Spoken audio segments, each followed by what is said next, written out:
to you by State Farm. Like a good neighbor, State Farm is there.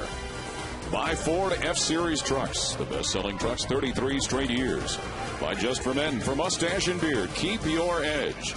And by Skyline Chili. You know it's Skyline time when you get that craving for a Skyline three-way or cheese conies. Welcome back to Great American Ballpark with the Cincinnati Reds and the Los Angeles Dodgers playing the third and final game of this series, the middle game of the homestand. Joe Torre's lineup will look the same tonight in the top 8 spots as it has the last 2 nights. Well, that's a pretty formidable lineup that Mike Leake will face tonight. Rafael Furcal, Matt Kemp, Andre Ethier, 3 of the tops in their respective positions. Of course, then you get the Manny Ramirez. His spot last night had 4 hits. James Looney, Casey Blake, a very good hitter, especially here at Great American Ballpark. At second base, Blake DeWitt, Russell Martin batting 8th. That shows you how good that lineup is. And Vicente Padilla. Padilla is a veteran right-hander with about his 4th Major League Ball club, and he will be batting 9th and pitching tonight. Mike Leake, sneaky fastball, keeps it down around the knees just about at all times and doesn't give in. And that may be one reason why he, in his first couple of Major League starts, has more walks than he would ever want. He's had 12 walks in his first 2 games. Somehow he's tiptoed around most of those bases on balls and avoided major damage. Well, makes his 3rd start of the young season, Mike Leake, and faces that dangerous Dodger offense. And the starter of the problems that they've created for the Reds is the leadoff batter, Rafael Furcal. Drove in 4 runs last night, Furcal, with 3 hits. And he's done the job of a leadoff batter, Chris. Get on base. Well, he does. You know, he can bunt. That's why you've got Scott Rolen and Joey Votto playing in at the corners. He can hit home runs. He's got plenty of power. He's a switch hitter, lots of speed. Not quite the speedster that he once was. But he's a guy that obviously can get it going. He had a double, triple, and single last night. He was all over the place, and he is currently 2nd in the National League with 15 runs scored. So Mike Leake, who started here at home against the Chicago Cubs, started over the weekend in Pittsburgh against the Pirates. And looking to try and become the first Reds starting pitcher to get a winning decision. Count 2-1 to the Dodgers shortstop. Right back at Mike Leake. So 1 down in a hurry. We'll take a look at how the Reds are aligned defensively and a little bit of a change in particular with the outfield alignment. Chris Dickerson in left and Drew Stubbs in center. Usual suspects in the infield. Ryan Hanigan, the backstop tonight.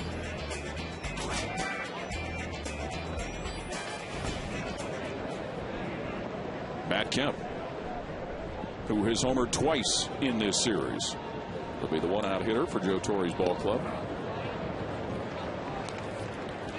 A homer on Tuesday night that really kind of broke the game wide open, and a home run last night.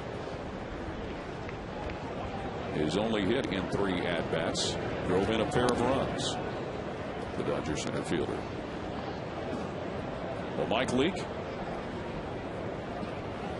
has looked pretty good and you can't do it, but if you could remove an inning or 2 in his 2 starts, he has looked impressive. His first inning against the Cubs, loaded the bases, got out of that, and had a rough early inning in Pittsburgh. You know, there are several ways to evaluate a pitcher. Bottom line is how many runs you give up. And so far, so good for Mike Leake. 2 outings and 2 quality starts for him. But I think one of the other ways that you evaluate, you can do it with a radar gun, you can do it with judging his stuff on a scale of 8 and so on, like the scouts do. But what I like to do is you watch the hitters. Do the hitters get real good swings? Are they seeing the ball well off him? And in my experience in watching Leake, they don't see the ball well because they're just not getting all that many good swings. Kemp with a good swing right by Cabrera for the first base hit of the night for the Dodgers. I mean, not to say you're never going to give up a line drive or a home run. I mean, after all, you're in the big leagues and you're facing the finest ball players on the planet. But the fact remains, I see a lot of guys late, a lot of guys early. Even that one right there by Kemp, that was way out on the end of the bat. Look where this ball actually makes contact on the bat. Way out on the end. He was a little bit ahead of that, strong enough, and he is as strong as a bull to get it into the outfield. So the inning will continue for Andre Ethier. 3 hits and 5 at-bats last night. A pair of runs driven in.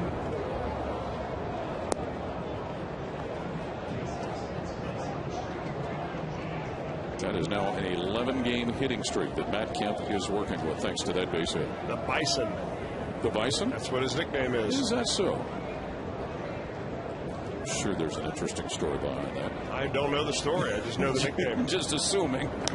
Ethier hits one deep, as he did last night. Jay Bruce backing to the wall, and it is out of here. So Andre Ethier takes one deep to give the Dodgers once again tallies in the first inning. He homered last night in the third inning. He homers here in the first to give LA a 2-0 lead. Home run number 5 on the season for the Dodger right fielder. Now he went down. It looks like he got an off-speed pitch right there. Andre Ethier did, and he just lofts it on out of here. I'll tell you what, that is a can of corn in Chavez Ravine, where the Dodgers call home. Here at Great American Ballpark, it's a 2-run bomb. Which gives the Dodgers a 2-0 lead, and it brings Manny Ramirez to the plate. The first home run given up this year by Mike Lee.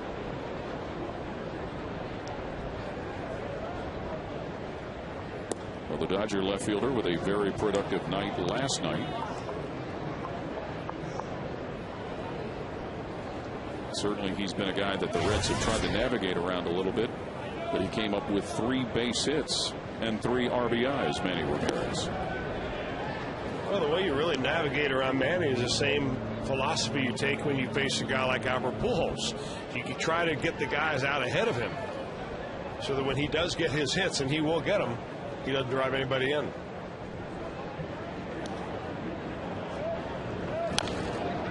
Ramirez, number 14 on the all-time home run list, a spot he shares with Mike Schmidt thanks to a pinch hit home run on Sunday. You know, the other thing you have to appreciate with Mike Leake in this particular start, he had his first 2 starts, one against the Cubs, one against the Pittsburgh Pirates, but he's a California guy, born in San Diego, raised in Southern California. You know he had to have his eye on the Dodgers growing up. Bouncer that Leake will field, so his second opportunity to make a play out. 2 outs. Let me correct myself. Ramirez had 2 RBIs last night. The third out of that spot came from Reed Johnson, who came into the game late. I mean, last year at this time, Mike Leake's pitching against UC Santa Barbara and San Diego State University and UCLA. I mean, that's a long, long way from pitching against the Dodgers at Great American Ballpark. As we've talked about, no minor league experience. He went right from collegiate level to spring training, where he wowed everybody, right to the major leagues. Matt Kemp grounds it to Brandon Phillips, and the inning will come to an end with the Dodgers strike for 2 on the 2-run homer by Andre Ethier after a half inning. 2-0 Los Angeles. Dusty Baker's batting order tonight with Chris Dickerson at the top, Drew Stubbs at center field, shoved a little further down the lineup, and Scott Rolen, who has been individually pretty successful in his return to play. Well, you know, you're facing a pitcher tonight who's very tough against right-handers. So Jay Bruce, Drew Stubbs have moved down the lineup, as you said. Ryan Hanigan is in there to give Ramon Hernandez a night off. And Mike Leake, who, by the way, is batting .600, is batting in the number 9 spot. Vicente Padilla, former Philadelphia Philly, Arizona Diamondback. And he comes over here for his second year with the Los Angeles Dodgers on a 1-year deal. He'll have various arm angles, he'll change speeds. He likes to pitch inside, and he is very tough against right-handers, holding them to a .243 batting average lifetime. So Vicente Padilla and Chris Dickerson. The matchup to start the bottom of the first inning. Dickerson getting the start in center field, or excuse me, in left field tonight with Stubbs in center field. Chris Dickerson comes in with a batting average of .267 and looking for his first hit in this series.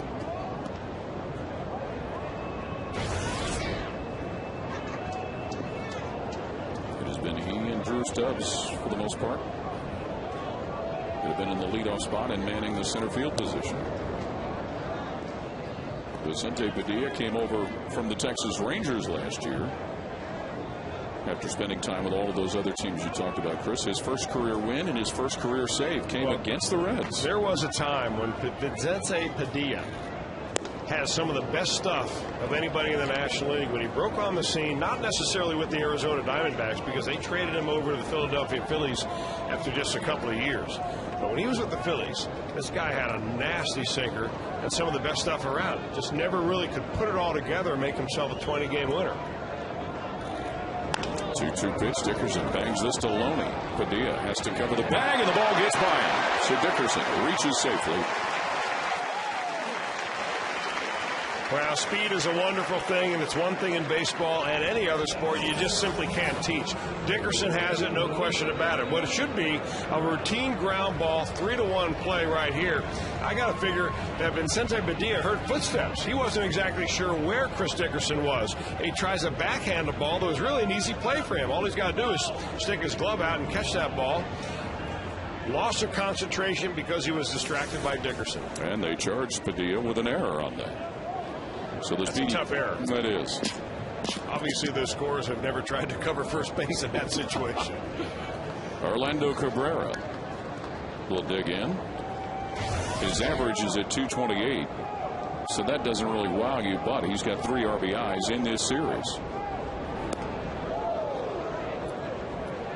Dickerson, by the way, stationed at first base, 2 successful steals on the season. Cabrera on Tuesday night had an 8-game hitting streak snapped. Last night, a couple of runs driven in, a base hit, and a run scored for Orlando Cabrera. Andre Ethier with a 2-run homer in the top of the first to give the Dodgers a 2-0 lead. It has been 3 straight nights that the Dodgers have scored in the top of the first inning.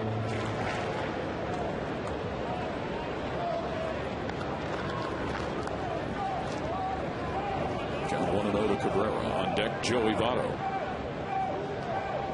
Could be his pitch inside. Now, one of the things that you see Vicente Padilla trying to do to control the running game, because certainly the Reds will run, Joey Votto will run if he gets on, Dickerson will run, Stubbs will run, is that he holds the ball a little bit longer than normal. He's trying to get the runner and the hitter a little bit out of their rhythm.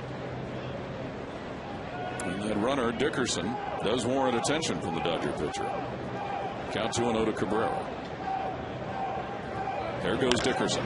Ball bounced at Blake and over his head at third base and into left field. That will allow Dickerson to scamper on to third.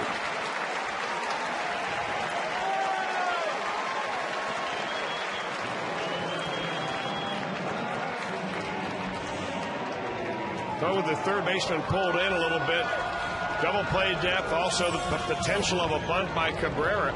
This ball hits right in front of home plate and takes a high hop. Casey Blake playing about even with the bag, maybe a step in front. And that ball just goes over his head.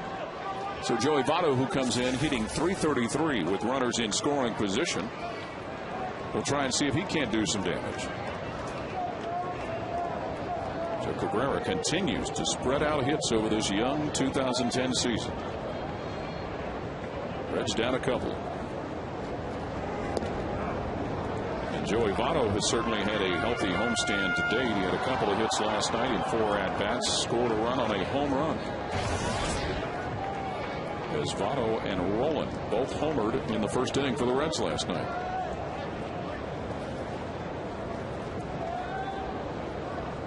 So both pitchers having to face early difficulty in this baseball game. Pushes this one to the opposite field. Manny Ramirez giving chase into the corner at left, and he's got it. Catch. Went out of view as Manny Ramirez makes that catch going into the corner and left.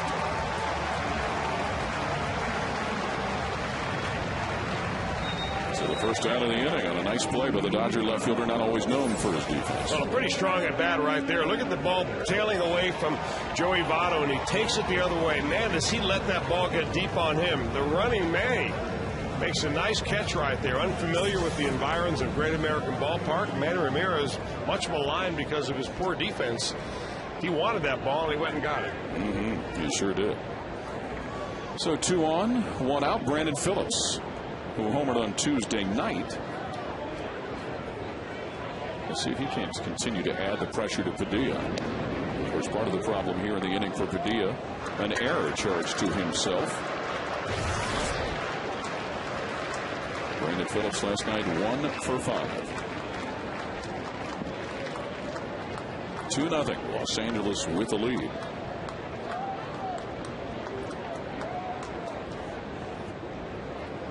Padilla from Nicaragua.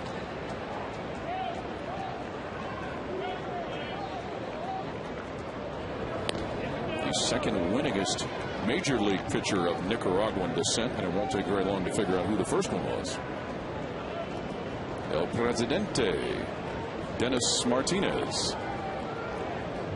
Well, Padilla was only the 7th major leaguer from Nicaragua, and of course when he pitches it's nearly a national holiday down there, the same way it was when Martinez towed the rubber.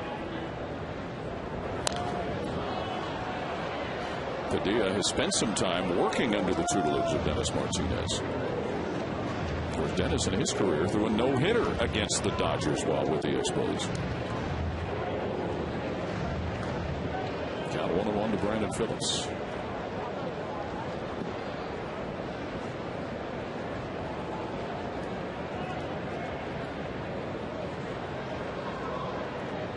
As the Reds have gotten on the board to trail 2-1.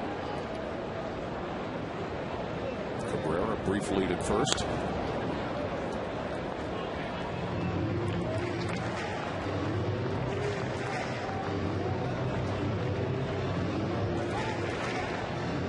Brandon Phillips, his numbers at 224, 8 RBIs, 2 for 9 in this homestand so far.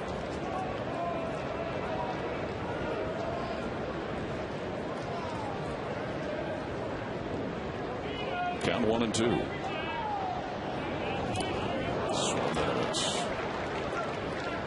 So down goes Brandon Phillips. Time to look at the forward defense for the Los Angeles Dodgers, and pretty much the same 8 we've seen in the first 2 nights.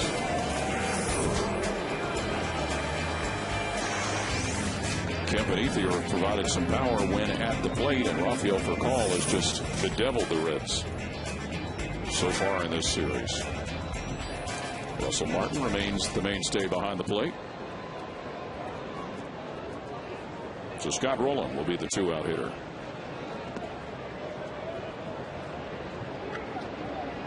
Rolen in the first inning last night smacked his 4th home run in a year, and a ball that was a line drive right into the seats in left field. 5 base hits and 8 at-bats for Scott Rolen in this homestand after missing the 3 games previous in Pittsburgh.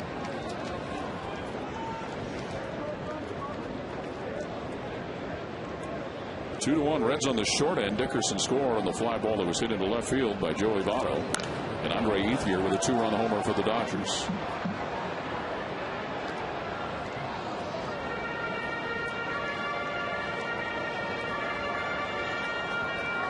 Vicente Padilla, his major league debut came against the Reds while with the Philadelphia Phillies back in June the 27th of 1999, a game that was no decision, and then got his first save in August of 2000 while with the Phillies against the Reds. Rolen facing a 1-1 count. You know, Padilla and Mike Leake, even though they're worlds apart age-wise, have something that they share in common. Of course, Leake, the extreme case of a guy never having pitched in the minor leagues before making a major league start. Padilla was signed when he was 20 years old. Out of Nicaragua, tryout camp. The Arizona Diamondbacks signed him, and only after 17 starts in the minor leagues, they put him in the major leagues. Pitches to Rolen, who sends this one to center field. That count. Will get comfortable and make the grab. So the inning over. The Reds scratch one across. 2-1. Dodgers with the lead.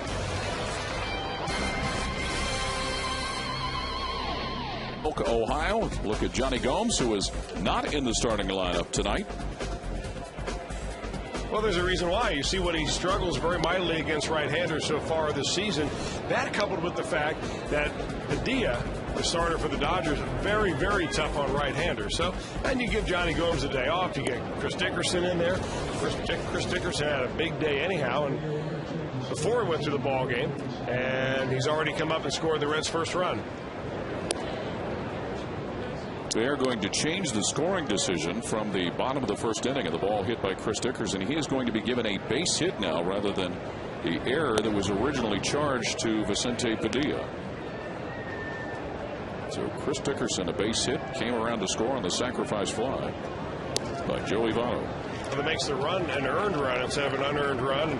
You know, for a normal speed runner, it probably would have been an error. But for a guy like Dickerson, who was putting the pressure on the pitcher, I think that was the deciding factor, perhaps, in the official score, making that change. Casey Blake to lead off the second for the Dodgers. And he's gone, Joe. Well, I'll go back and I'll probably say this a lot during the course of Mike Leake's career, but guys just don't see the ball that well on him. He has kind of an unusual arm angle, but which is kind of low, but he keeps his fingers on top of the ball, so it's got nice downward movement. That little comeback fastball right there on the first base side of first base or the home plate, and excellent pitch, kind of reminiscent of a Greg Maddux type fastball, what he used to call a front door fastball. 9th strikeout of the year that Leake has coaxed the opposition into. DeWitt with a ground out to Joey Votto to get the second out rather quickly. A nice easy delivery. Our Exmo look at this delivery. It's a two-seam fastball, as you see right there. And look at the low arm angle. A lot of guys have a little bit higher wrist, but he pronates it, which he turns that ball over, and that gets a lot of action to come back off the plate, back to the corner. Outstanding delivery. So 2 down in a hurry. A strikeout of Blake, a ground out by DeWitt. And Russell Martin, the catcher for the Dodgers, will climb into the box. Russell Martin, a couple of base hits and a couple of runs scored last night, as the Dodgers put 14 on the board, opposite the 6 plated by the Reds. You know, it's kind of funny. Of all the guys in this pitching staff, you know, from the young Mike Leake to the experienced Arthur Rhodes, the pitcher that has shown so far the least amount of necessary coaching would be Mike Leake. I mean, we've got 4 other starters that have been struggling on and off and probably taking up a lot of time at Brian Price. But Mike Leake, hey, at 21, fresh out of college, you're on your own program, young man.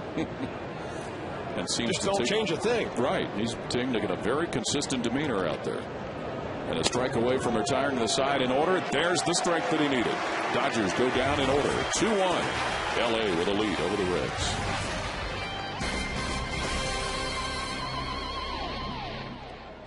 The Brandon Phillips home run the other night was generally in that direction, not quite high enough. I got to think it'll be a guy like Jay Bruce, maybe Joey Votto. Rolen can hit the one in left center field. If Lance Nix gets a hold of one, he can put one to a significant distance. Jay Bruce looks at a slow pitch. Yeah, you'll see that from Padilla about 3-4 times a game. And the best thing Bruce can do, erase that from his memory.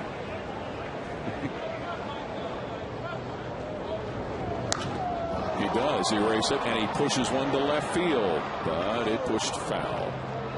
Well, that's the whole idea of a real slow pitch like that, is to velocitize the hitter, get him looking for something real slow, and then you speed up the fast one. Here comes our Fox Tracks look at that first one, the big slow curveball. 53 miles an hour coming out of the hand. The next one coming up there about 93 or so, and that's why Jay Bruce is late. That looked like one of those we used to see in the Ken Sill League in Kennedy Heights. The Ken Sill League. Kenwood, Kennedy, Silver. Yeah. Swing and a miss. Jay Bruce down on strikes.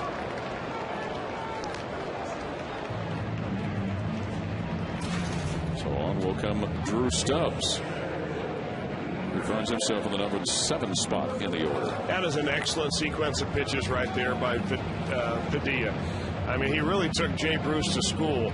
Real slow, fast, and then went right up the ladder, knowing Bruce was going to be try to aggressive, looking for another fastball.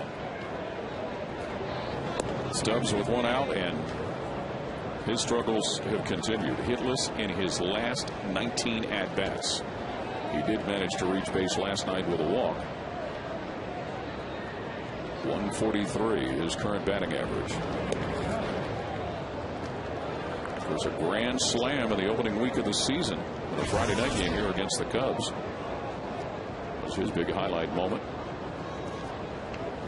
2-1, Dodgers with a lead. Andre Ethier bangs a 2-run homer, and then Joey Votto with a sacrifice fly.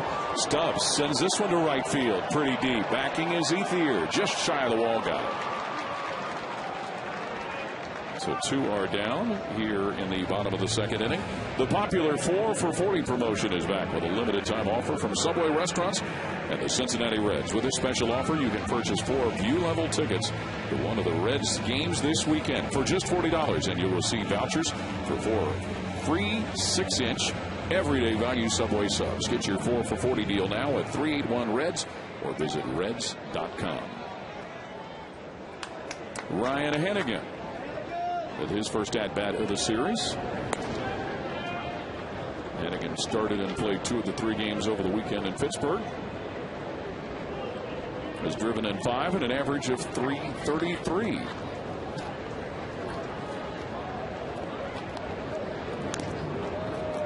Padilla trying to retire the Reds in order, as Mike Leake did to the Dodgers in the top of the second when he struck out 2 of the 3 batters he faced.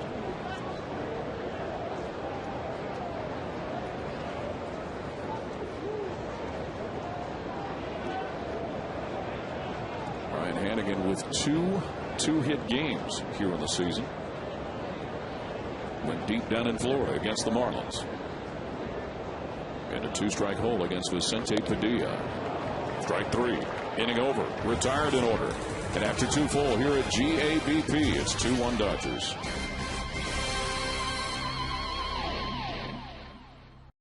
Inning time now for tonight's Geico Direct quote of the day, and it comes from Chris Dickerson.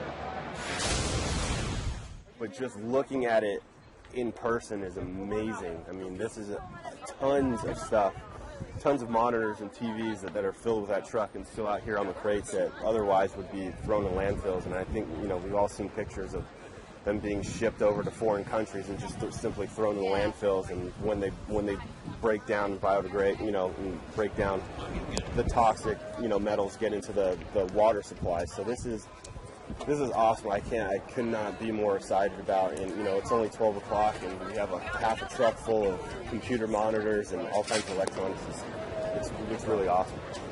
Part of the local Earth Day events, Chris Dickerson and his Players for Planet organization teaming with Global Environmental Services and some of Cincinnati's leading corporations to host recycling drives around town today. Ground ball by Padilla to Rolen. And Scott will throw him out for the first out of the inning. That was at the Kroger in Western Hills in Glenway Avenue.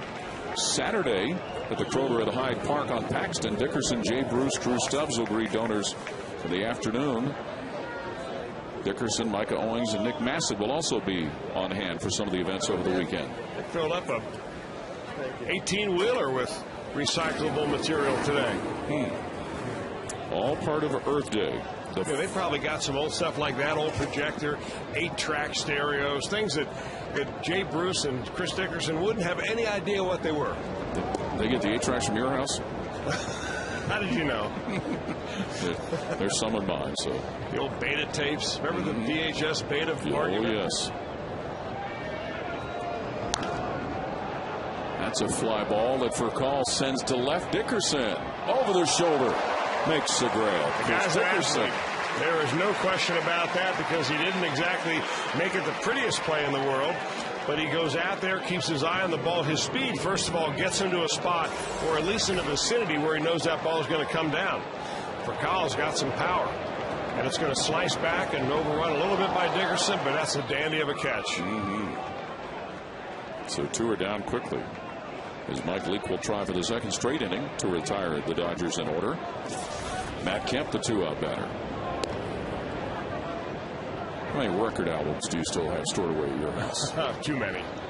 Now, those are collectible items. I got about 20 or 25 of those. Is that all? Yeah, that's all. But just scads of cassette tapes. Now, see, I'll keep the album because the album covers. Right. I mean, what use are cassette tapes, really? I don't know. There's some use for them.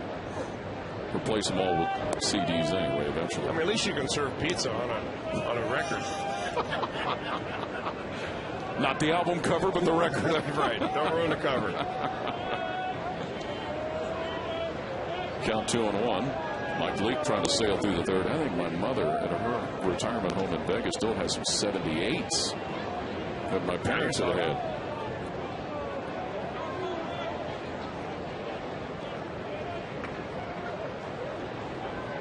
Matt Kemp reached for the single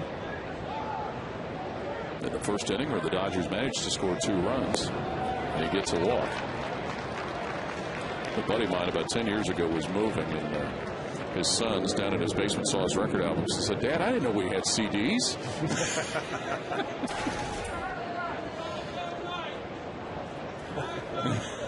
And they didn't.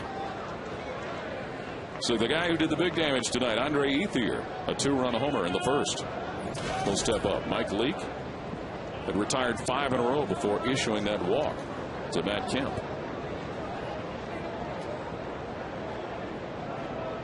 Ethier's 2-run blast scored Kemp ahead of him, grounded to Phillips. And that'll take care of the Dodgers here in the 3rd inning. Chris Dickerson with a nice catch in left field. Dodgers with a 2-1 lead. Chance to test your Reds knowledge and win some great prizes. Plus, you could end up on Reds Live after the game on Fox Sports Ohio. Be part of the fun at O'Malley's. 2-1, Dodgers with a lead.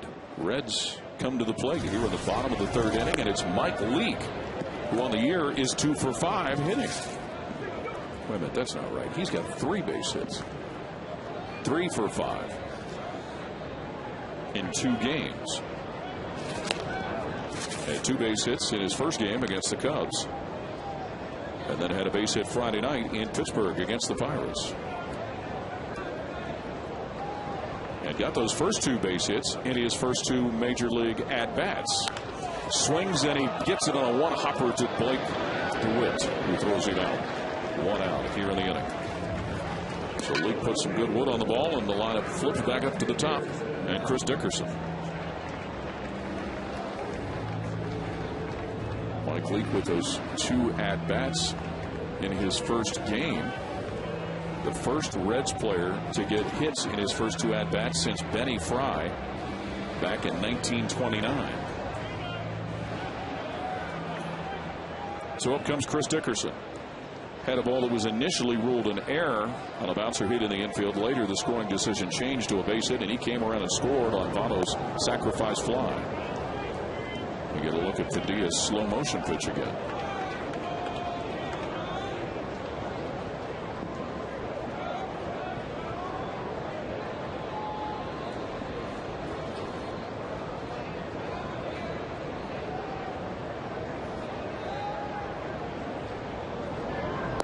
Another slow one from Padilla.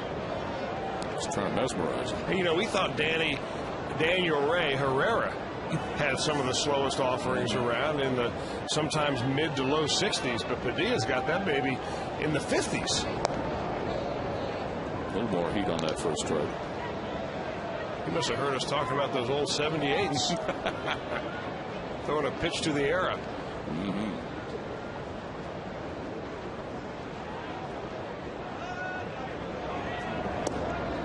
Dickerson holds up, but not in enough time. Well, you got to hold up. I mean, you're seeing those pitches coming in there in 50 miles an hour, and all of a sudden you buzz it up to 93. That's why, unless you're going to swing on one of those slow pitches, you ought to just close your eyes when you see it coming.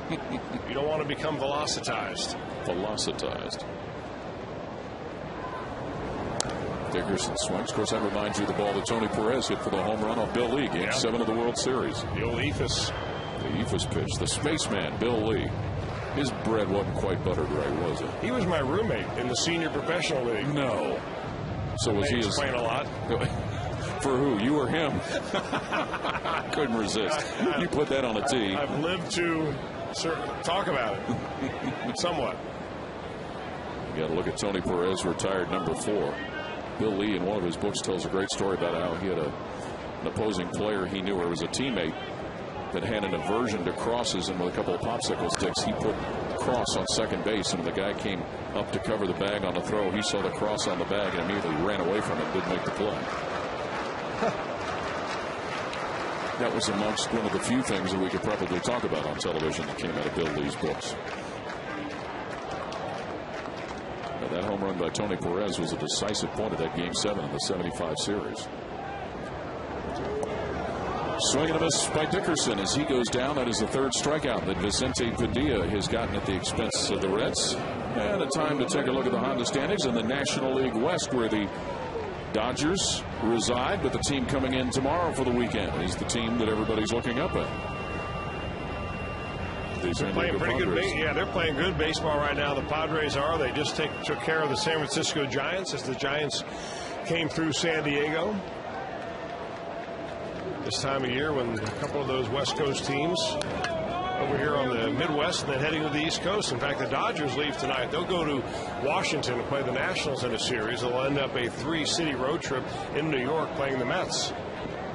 And the Padres, because of that success, running a 6-game winning streak coming in here. Padilla to Cabrera. And speaking of Tony Perez in Game 7 of the World Series in Boston.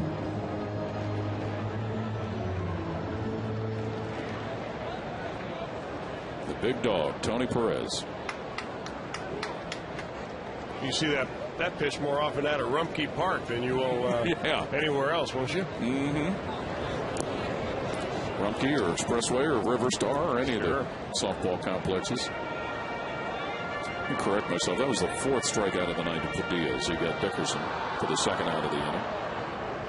Padres come in with a 3-game series sweep of San Francisco and a 3-game series sweep of Arizona. But Black's team has been getting busy. 1-2 the count to Cabrera. Reaches and misses. So strikeout number 5. 2 of them coming here in this inning. The Dodgers with a 2-1 lead over the Reds. Kentucky Toyota dealers, where you can register to win the Tundra at Great American Ballpark.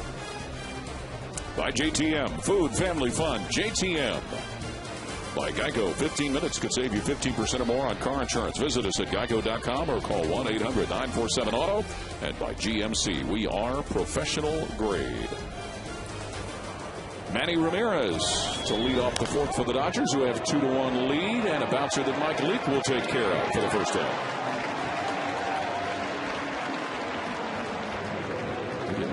To hit ground balls like that. I'll tell you what, Mike Leake, with as many ground balls as he has that come back to him, and the ground balls that he ends up covering first base, this young man, believe it or not, may have a chance to win the Gold Glove Award. I mean, I know I'm going way out on a limb right here, but he fields his position. If you watch him at the end of his delivery, he's in a good position to field. Look at that. Ball's coming right back. He's squaring up to the plate. He goes down and fields it like a third baseman, fires over to first base. Before it's all said and done, if he stays healthy, Gold Glove in his career. Well, that's the 3rd grounder that he's fielded and played successfully for an out defensively. James Loney, who grounded to 2nd at his first at bat. Loney with a couple of RBIs in this series and a couple of doubles. 2-1. Dodgers with the lead. Andre Ethier with a 2-run homer in the first. Joey Votto a sac fly that brought in Chris Dickerson. Mike Leake from Fallock High School in San Diego. The Reds' first-round draft choice out of Arizona State.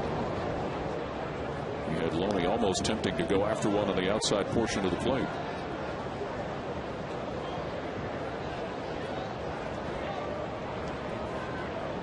Two-one offering.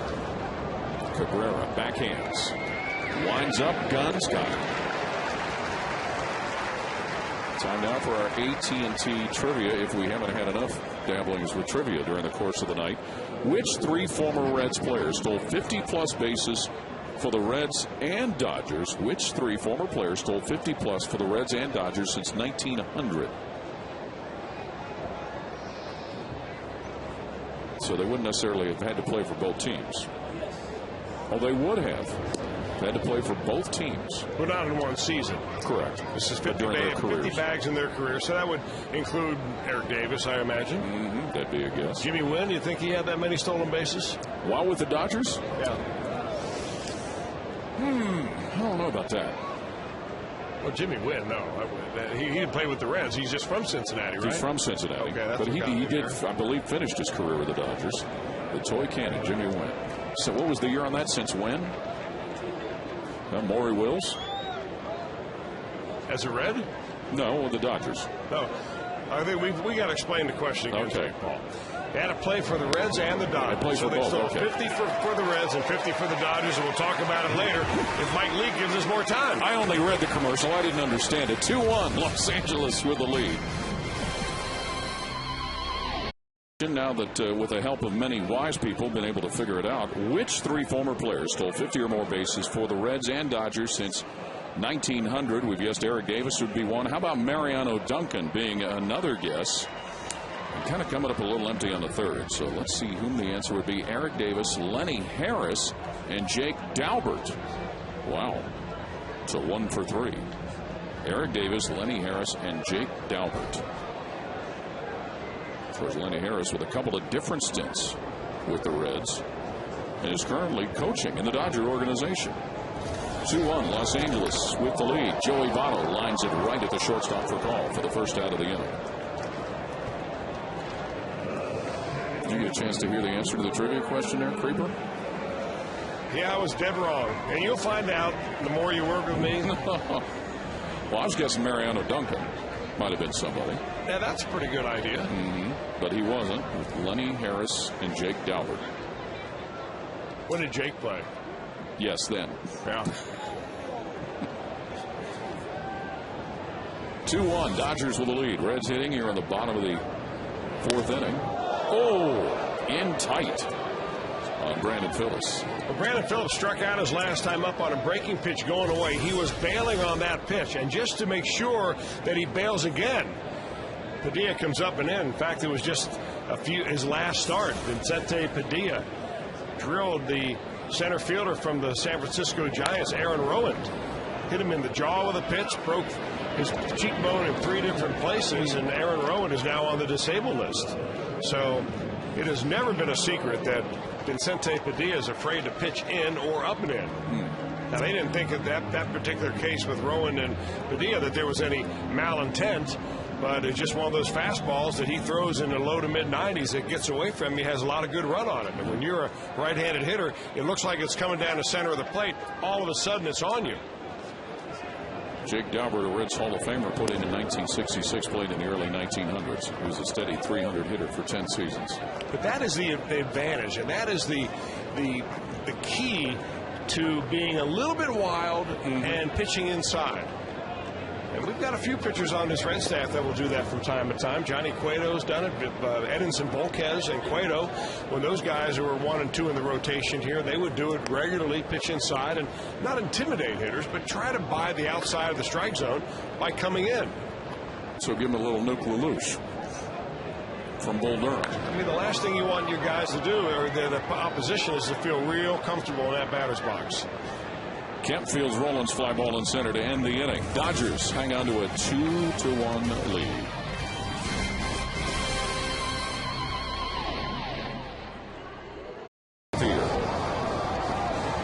A 2-run shot over the wall to put the Dodgers up 2-0. It is now 2-1 Los Angeles. That is our Coors Light cold, hard blast. There's Andre Ethier. 2 home runs in this series for the Dodger right fielder. Mike Leake working with that 1-run deficit at 2-1 as Blake DeWitt, the second baseman, to deal with.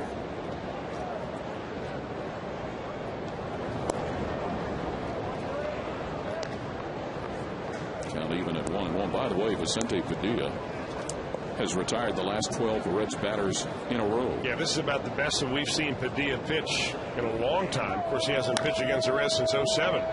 Phillips can't quite catch up to that ball by DeWitt. So the Dodgers scratch up. Well, last year this time we talked about Mike Leake being at Arizona State. He wasn't pitching against the Dodgers. This is the Dodger lineup on your left. On your right, he pitched against the Cal Bears. So the arrows that you see are those players that signed minor league contracts. In fact, Brett Johnson's now playing A-ball with the Cubs. Jeff Coburnis is playing A-ball with the Washington Nationals. Blake Smith also signed a contract. He's playing A-ball with the Dodgers. And Michael Brady, he's down in Florida playing in the Gulf Coast League with the Florida Marlins. But a big difference, obviously, between the lineup he faced with Cal.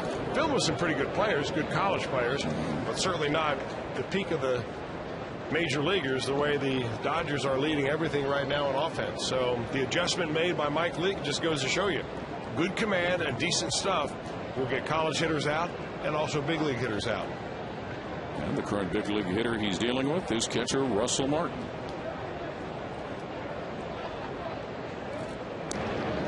Russell Martin, a strikeout victim in the second inning. So Mike Leake has fanned 3 and has walked 1, if my count be correct. Dodgers with a 1-run lead, 2-1 here at the top of the 5th inning. Martin scored 3 runs so far in this series. Came in with an average of .317.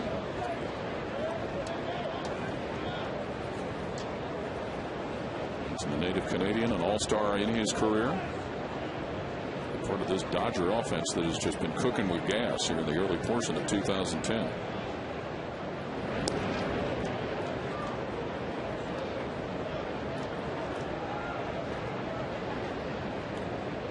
Dodgers lead the major leagues with a .315 team batting average, 93 runs, 86 RBIs, 162 hits, and a .488 slugging percentage. Those are team numbers.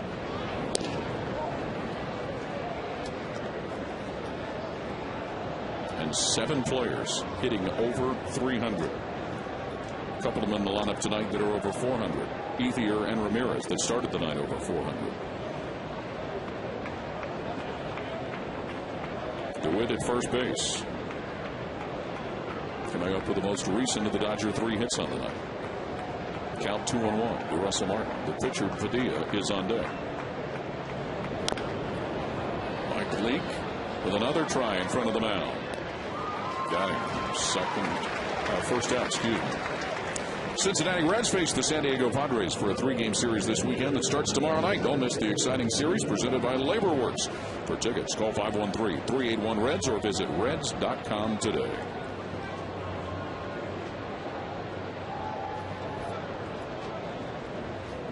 Four ground balls that Mike Leake has fielded off the mound and turned into outs. The leadoff hitter, DeWitt, moves to second base. And the pitcher, Vicente Padilla, will dig in. Bounced out the lead off the third to Brandon Phillips. Shows bunt. I talked earlier, Chris, about his early career success in All-Star in 2002. Many may forget, but he was the last pitcher for the National League in that infamous 7-7 tie in the All-Star game in Milwaukee. You're going to get a letter from Milwaukee on that one. Actually, from New York now. For bringing up. Isn't every announcer supposed to get something from New York at one point in time? I'm still waiting. Okay. Well, we know Marty and Joe had their moment in the sun in New York. Count 1-1 to the Dodger pitcher with 1 out and 1 on. And a 1-run Los Angeles lead. Votto sneaking in at first. Padilla swings, bounces to Phillips, will grab. Get the out. Second out, runner moves to third. I don't know if he saved the run right there, but he certainly saved the base hit. What great reactions by Brandon Phillips, because this ball is scalded off the bat of Padilla. I mean, it took one hop, and Brandon laid out for it. That makes a dandy of a grab. I mean, this is as good as it gets right there. That got to him in a hurry. So a 2-out for call to the plate.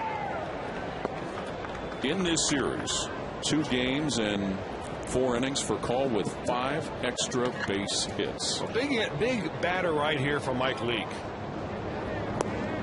Because he's had for call pretty much in his hand all night. He had a nice little ground ball back to him to start the game off and an easy fly ball to left. But next is Matt Kemp and then Ethier. Both of them have done damage. For call, bounces a base hit up the middle. That'll bring it around.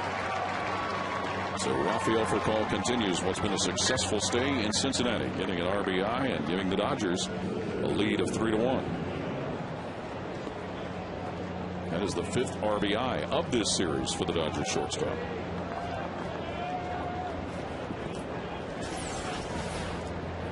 Well, our Fox Tracks look at the last pitch thrown by Leake right there. You see he got that one up. Kind of caught it over the center of the plate.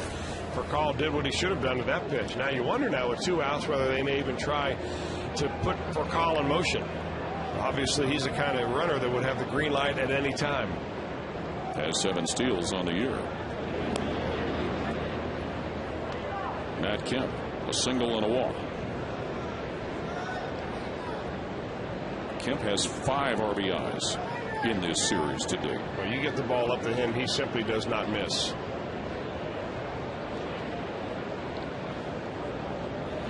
And twice he's not missed on balls that have left the yard in the last 2 games.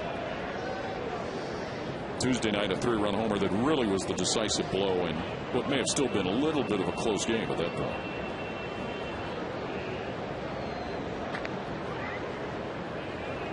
Cal, lead at first. Kemp pops it up.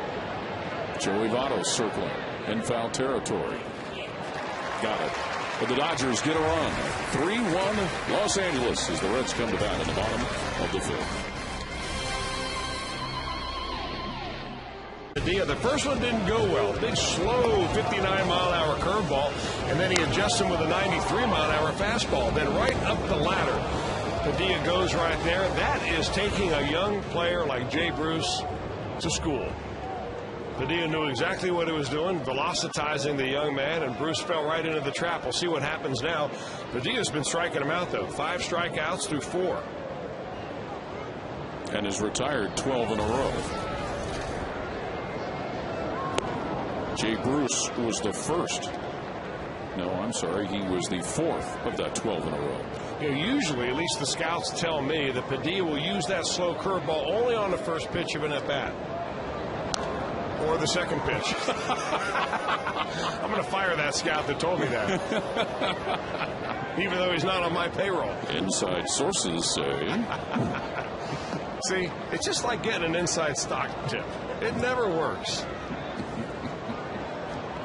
But I got to figure that, you know, when they've scouted Jay Bruce, he sometimes cheats to catch up with the fastball. He's got kind of a big swing, big guy. And Padilla thinks it's easier for him to subtract and add than it is to move the ball in and out. 0-2 pitch. Called strike 3.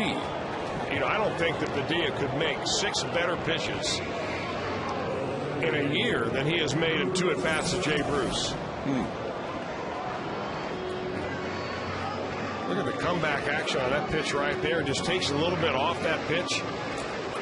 Just like a little dead fish or a BP fastball. Catches the inside corner. 6th strikeout of the night. 13th batter in a row. Padilla has retired. And you look at what he's done over the last couple of years on the road. A record of 18-5, which is tied for the 2nd most road victories in baseball over that time. 2nd to 20 for Cliff Lee of the Mariners. Well, he struggled his first couple of starts here this year with the Dodgers against the Pirates in the opening week of the season. He only lasted 4 innings, gave up 7 runs. Next outing against the Florida Marlins, they got him for 4 runs in 4 innings. His last time out was a little bit better. That was against the Giants, who went 7 innings and gave up 3 runs. So a quality start there, but he's given up at least 1 home run in every one of his starts so far. That start you talked about in Pittsburgh was on opening day. Joe Torre gave him the ball in game 1 of the season. Drew Stubbs with a fly to right. Grounds this one in the hole and ends that hitless streak. Drew Stubbs bangs one to left field for a base hit. So the Reds with a runner on, and talk Reds baseball with a real McCoy. Log on to FoxSportsOhio.com during tonight's game for a live chat with Hall of Fame baseball writer Hal McCoy. And that's a guy that you could sit and talk baseball with all day, all night, all week, all month. I think Hal got a little bit of the kick out of the fact that we relayed the story he relayed to us about Davey Concepcion last night. The clothes dryer story. The clothes dryer. For those who may not have heard it, this was back in the early 70s when Concepcion was battling a big-time slump. A big-time slump as Ryan Hanigan steps in. And Davey got in the shower with his uniform on, thinking that he could wash the slump away. Well, after he got appropriately soaked, he got into one of the clothes dryers at Wrigley Field, as some kids tend to want to do sometimes. The dryers with the window you can see. And once Davey got in the dryer, his intention was to get right out, but one of his teammates, who shall remain unnamed, a pitcher, by the way, turned the dryer on.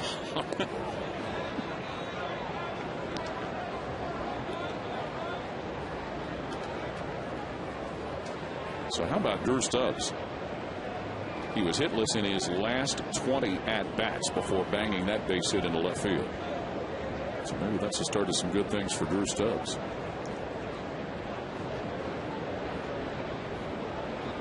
And 4 steals on the year, so the threat over there at first base with 1 out. Hanigan reaches as Stubbs was on the move. Yeah, don't know if that was a hit and run. Probably was, based on how Hanigan swung at that pitch.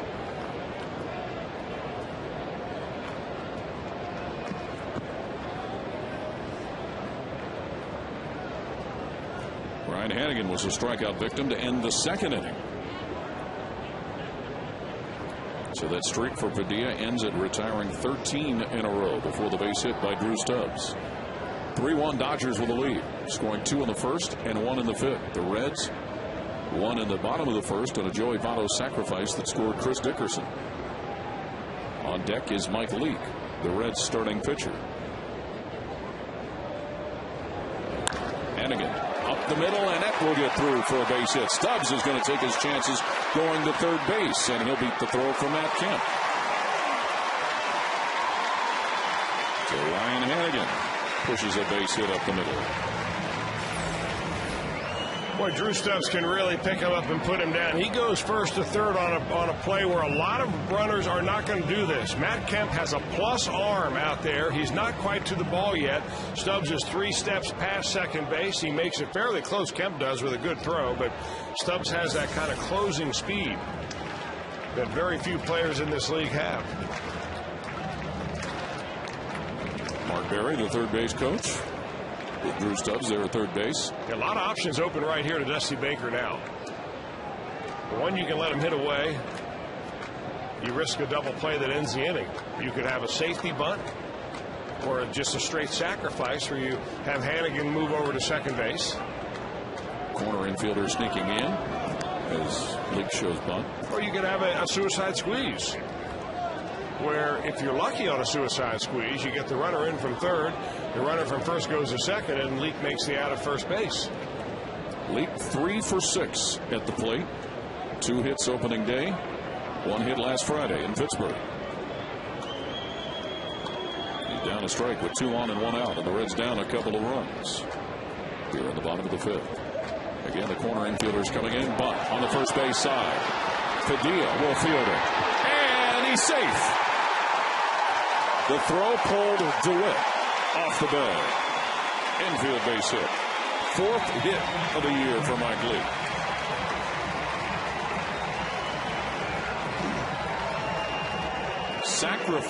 So no base hit. Sacrifice E1. Well, Vicente Padilla never really takes advantage of his throwing lane right here. He's got to look to be able to throw the ball on that side of the bag.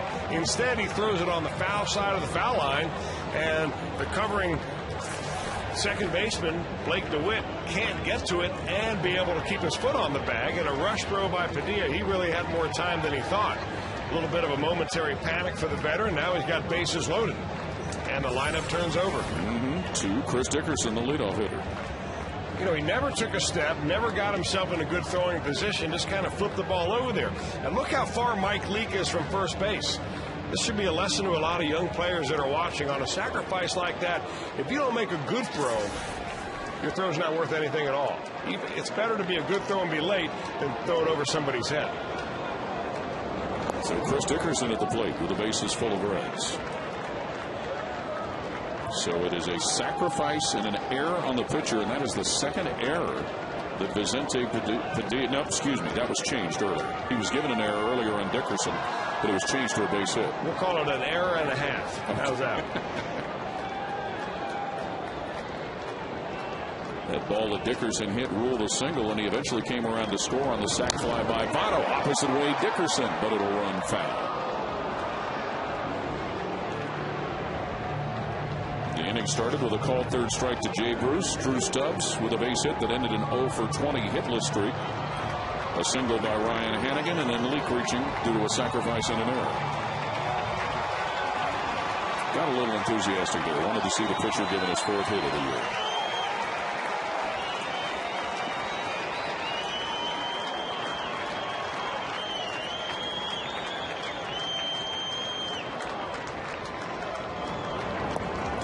Swings and misses. Man, was that a nasty pitch. The hardest velocity pitch that Padilla has thrown all night. Throws it at the knees, and it takes off and dives. And this would normally, back in the old days, be a definition of a spitter. Watch this ball explode down towards the dirt. Wow.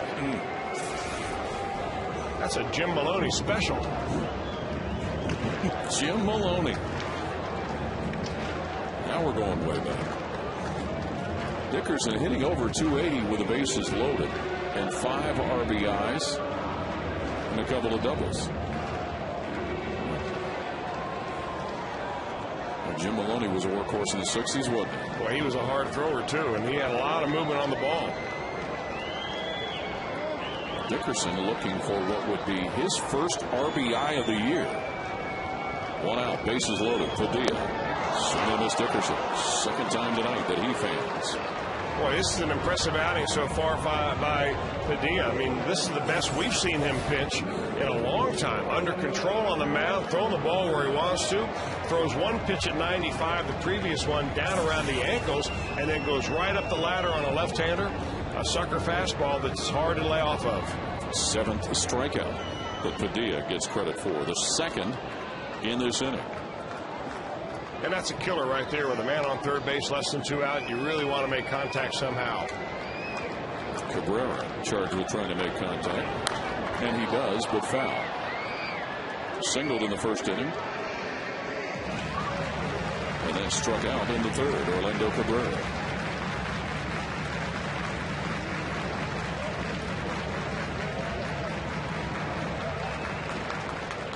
Cabrera with the bases loaded. 1 for 1 with a couple of RBIs. In a 1-strike hole to Vicente Padilla is Orlando Cabrera. Now in a 2-strike hole.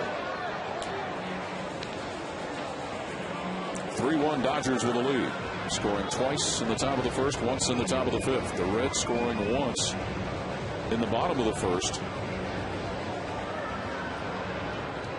But with a darling opportunity right here.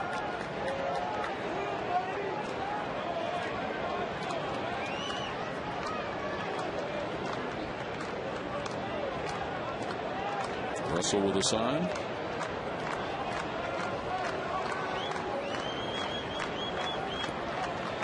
Stubbs, Hanigan, and Leake at third, second, and first for the Reds. Cabrera at the plate with 2 out. 0-2 the count. And Cabrera steps out. Russell Martin will go out there. Well, after the marathon evenings the last couple of nights, as we get a look, there's Jim Maloney. Yeah, you do recognize him. There's Jim Maloney. The author of 4, in my book, no-hitters. He's been credited with only 3. You talk about a guy that could bring it up there in a hurry. And one of the all-time nice guys and funniest guys, an annual favorite down at Dream Week, the Reds fantasy camp. One of the best years I ever had down there is when he and I were teamed up together. Is that so? Hard-throwing lefty and the hard-throwing righty and the soft-tossing lefty. We hit both extremes. I tell you what, Jim Maloney was playing at that time as the Reds in the 60s were really starting to put some of the pieces together that ended up being the key cogs of the Big Red Machine. 1,592 strikeouts, Jim Maloney, in his career. 1-2 the count to Cabrera. Padilla pitches, chopper at third. This is going to be Blake having to eat the ball and gets a run out. So an infield base hit and an RBI for Orlando Cabrera. Reds are now down a run. Well, they don't ask you how hard, they ask you how many, as in hits. And Orlando Cabrera's got a couple of hits. One, a bounder went by the third baseman his first time up. This one never made it to third base. Barehanded by Casey Blake. He thinks the better of it. And the Reds continue now the inning with the bases loaded and their best hitter coming to the plate. Joey Votto was looking for his first base hit. He already has an RBI on a sac fly in the first inning. The second infield single of the night for the Reds.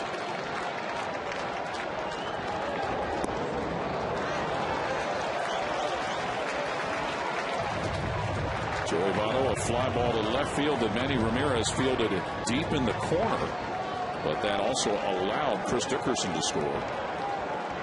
Votto hit a line drive to Furcal at shortstop.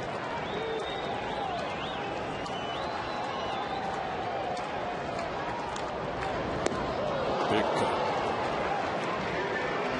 Yeah, Joey Votto, after that swing, kind of shakes his head, slaps the side of his head, saying, "What are you doing chasing that pitch up out of the strike zone?" Joey now with 6 RBIs on the series. Trying to homer for the 3rd consecutive game. Count 1-1. 1-2. 9 RBIs in the season for Votto, who also leads the Reds in steals.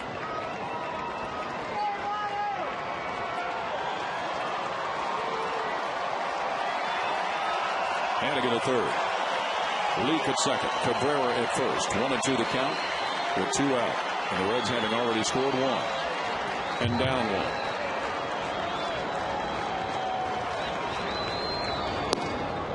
Padilla high with a pitch. Well, they're really keeping the ball upstairs on Joey Votto, recognizing the fact, like most left-handers, Votto likes the ball down, especially down and in.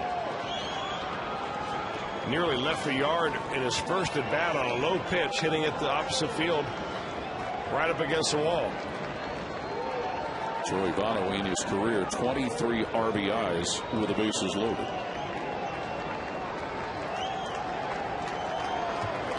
Count 2-2. And that's a foul. He chop it off himself. Boy, he did it ever. He did that where in Pittsburgh, where he collapsed on his front leg and hurt so badly, and he goes probably right back to the same spot.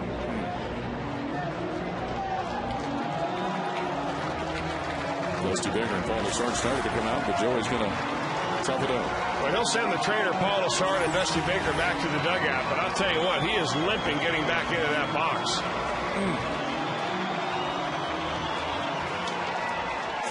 Well, the crowd getting a little juiced here now. Yeah, Tim McClellan, the umpire, giving him a little extra time to get ready, but he is barking him right now. 2-2 the count. Bases loaded. 2 out. Reds down a run. Vicente Padilla offering it up to Joey Votto.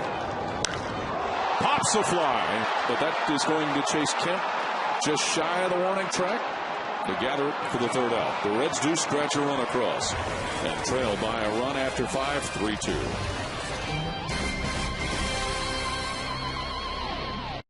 Sports Ohio. Jim Day with you down just beside the Dodgers dugout, and it's time now for our Meyer text poll question of the night, and this is a good one to chew on here. Which was the bigger deal? Try to think of yourself as an impartial observer. Text 1 if you think it's the Dodgers leaving Brooklyn. 2 for the Browns leaving Cleveland. We remember how devastating that was to Ohio and the Browns fans. Or 3, the Colts leaving Baltimore. You remember they did so in the middle of the night, that famous shot of the moving trucks moving their equipment out to Indianapolis. So, which is the bigger deal? Text your votes to 37664. 37664 standard text message rates apply. And I tell you, folks, guys, this Dodgers team, there's still some long-time, old-time fans in Brooklyn that have never gotten over that one. You know, Jim, and thanks for contributing on that. You would tend to say that because, and that the Dodgers leaving Brooklyn, because it was also at the same time when the Giants left New York for San Francisco. So New York lost 2 teams. Yeah, I think the Dodgers may have left a year or 2 earlier than the Giants. And, you know, in defense of the Brooklyn Dodgers, the O'Malley family did everything they possibly could to try to stay in New York. But the problem was people were moving out of New York into the suburbs, and there was nowhere to park cars in New York City. The attendance was going down, and they offered them everything they ever wanted in California when they went out to see that spot at Chavez Ravine and how beautiful that was and the weather. Reluctantly, the O'Malley family took the deal and changed the course of baseball history. And Evans Field certainly seemed to have maybe not completely outgrown its usefulness, but it was on the back end of what it could do. Ground ball by Ethier for the first out of the inning. You got to remember that the original name, the Dodgers, came from having the Dodge trains coming around the tracks. And the Ebbets Field was really down there, and people used to come to those ball games by train and by trolley. And of course, in the invention and the proliferation of the automobile changed entirely the way America would travel. And of course, New York would then get in the early 60s the Mets so that they could reclaim some National League Baseball. Manny Ramirez, the one-out hitter. Cabrera can't field that one, so Manny with a base hit. The Browns leaving Cleveland after the 1995 football season was such an emotional deal because many felt that Art Modell just was despicable in how that was handled. And of course, that even, here in Cincinnati up until the late 60s when the Bengals came into existence, this was a Browns area. There's something going on out here. I'm not sure whether Manny Ramirez hurt himself, but as soon as he got to first base, they looked at the dugout and they said, "Come on out." And I don't know whether he was talking about Joe Torre or the trainer or what exactly happened right there for Manny Ramirez. Let's take another look at the hit by Ramirez. First pitch hitting. It's a single, an easy one, and you can see him limping visibly as he gets about halfway down the line. So not good news for the Dodgers. Wonder if he had a cramp or pulled a hamstring or something. So Manny Ramirez is going to come out of the game. But the Dodgers holding a 3-2 lead. Joe Torre will maybe go to Reed Johnson, who came in and got an RBI in left field last night. And it will be Reed Johnson coming in to replace Ramirez.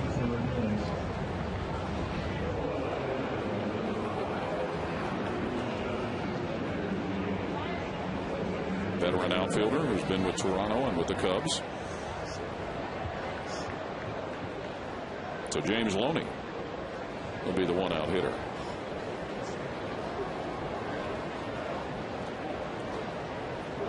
Loney tonight a couple of groundouts. Mike Leake has seen his offense give him a run to get within one run of the Dodger lead. So you've got the Dodgers leaving Brooklyn, the Browns leaving Cleveland. When the Browns left too, it was a pretty good piece of information that they were going to get a football team pretty soon. The Colts leaving Baltimore for Indianapolis. Wasn't that on Christmas Eve? Well, when the Colts left? Yeah. Don't remember that exactly. But it was late at night, and as Jim mentioned, the video of the moving van leaving the Colts Stadium. And for the longest time in Baltimore, when after the Browns moved and became the Ravens, they wouldn't even acknowledge Colts history, statistics, things of that nature. But when they did, they said Baltimore football history statistics.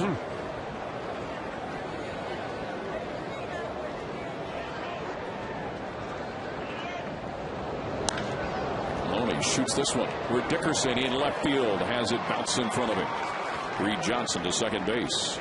So 2 on now. Well, good closing speed right there by the Reds defense in left field. Dickerson gets a good jump on this ball. Coming off the bat of a left-hander, it's going to slice towards the line. And Reed Johnson's got good speed, but he knows better than to try to challenge the arm right there, make it out of third base as the Dodgers are trying to brew a little bit of a rally. You saw Dickerson fielded where he was facing where he could make a throw. Of course, some of the most recent baseball moves have not certainly had the same effect that the Dodgers and the Giants moving. When you think of the Expos, one of your former teams, Chris, moving from Montreal to Washington, that was kind of known that they were going to move for some time. By way of San Juan. Yes. Back in the early 70s, you had the second version of the Washington Senators moving to Texas. Played for them too. That's right, another of your former teams.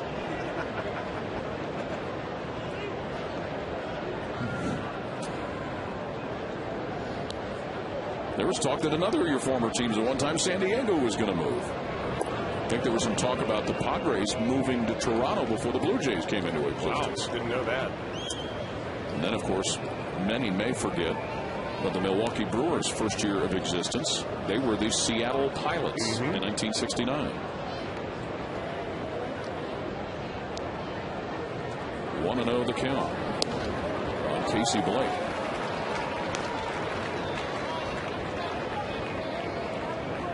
Casey Blake has been a strikeout victim twice tonight. The Seattle Pilots' 1 year of existence was really punctuated by the writing of Ball 4 by Jim Bouton.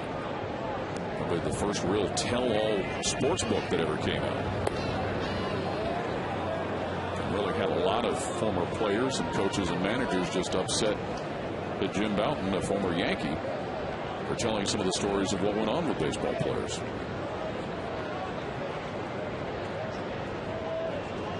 Bouton talked in his book, wrote about after he was traded from Seattle to Houston, came to Cincinnati, how the Reds players razzed him from the dugout.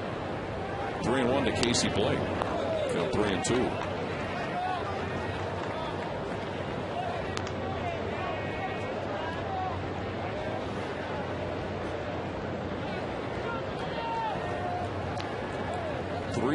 Dodgers with a lead over the Reds.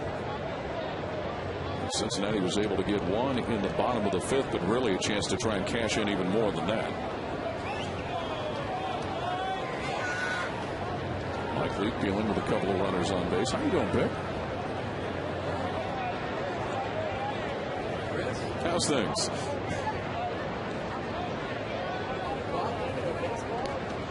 A little intensity from Mike Leake as he gets ready for a payoff pitch and gets his strikeout. Throw. Got him. Strike him out. Throw him out. Reds get out of the inning as Reed Johnson is nabbed at third base. Double play. Reds down a run and go to bat looking for more. Coors Light Freeze Cam. Yeah, in this Coors Light Freeze Cam, we're going to feature the 3 different grips of Mike Leake's pitches. That is a 2-seam fastball right there. You see his fingers on across the seams on the 2-seam part. There's a changeup. It's kind of a modified circle change or an OK changeup.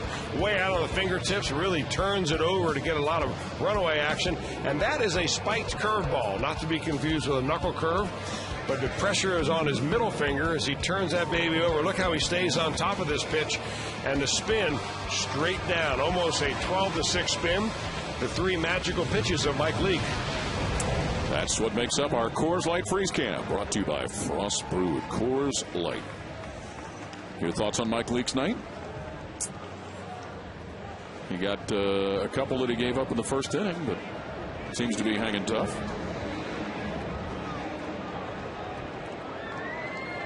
Brandon Phillips will lead off the bottom of the 6th inning. Phillips tonight, strikeout victim, and a ground out to second base. By the way, Reed Johnson replaces Manny Ramirez as a pinch runner, and he'll replace him defensively in left field. Phillips is average at .217. Vicente Padilla with a 1-run lead at 3-2. We've seen Padilla go up and down as far as the miles per hour with his various offerings tonight. Brandon Phillips, coming into the game, has hit safely in 4 of his last 5. He's managed 2 hits in this series against the Dodgers. A home run and an RBI on that home run. 3-2 Los Angeles. Vicente Padilla.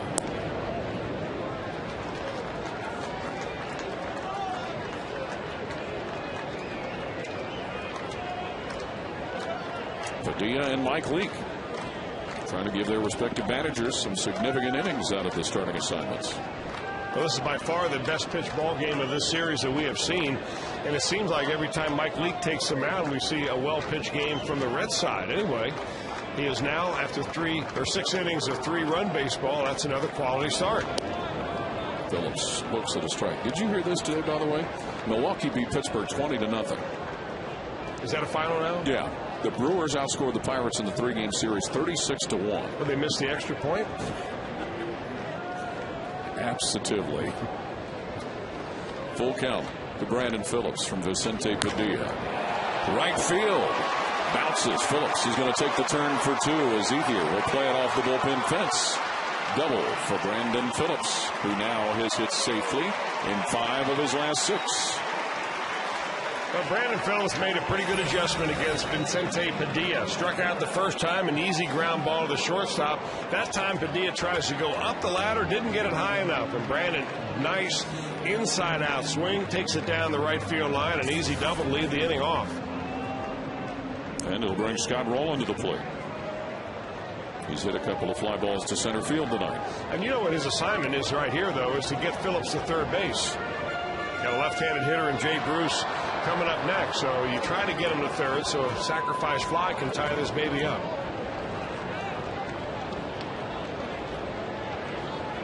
(3-2) Dodgers with the lead. Rolen in the hole for Cal. Freezes Phillips, throws Rolen out. Well, Aroldis Chapman pitching for the Louisville Bats tonight. A little of the information on how the young left-hander from Cuba did. 50 strikes on 88 pitches, 7 strikeouts.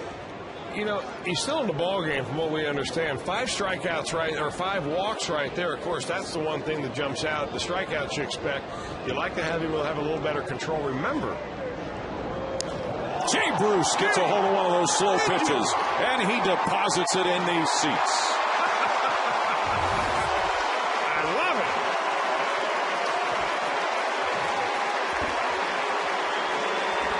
Home run number 3.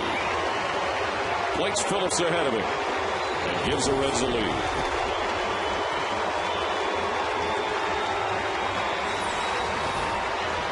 Well, what does Tony Perez and Jay Bruce have in common? They both can hit that one.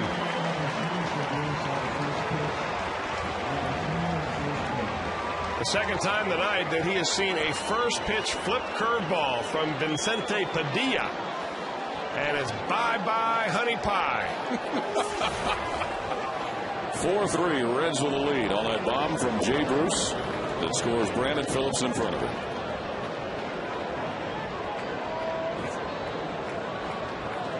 Stroke down. That has to feel so good for Jay Bruce. I mean, because he was abused his first 2 times out by Padilla. 3 pitches each AB, 2 strikeouts, and see you later. Nice going.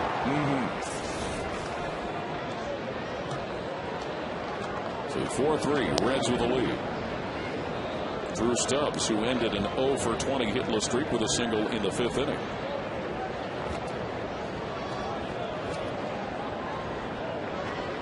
That Sunday game in Pittsburgh where Jay Bruce hit a couple of homers seemed to maybe kind of gotten him started in the right direction.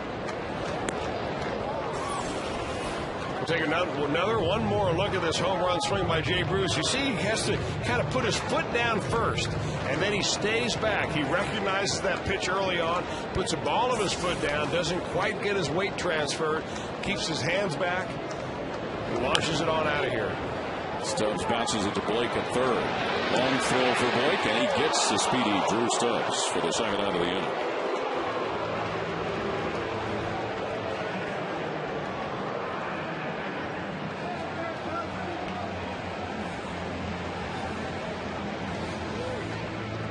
Of all the things that Jay Bruce had to do right, was the patience one of the biggest parts of it?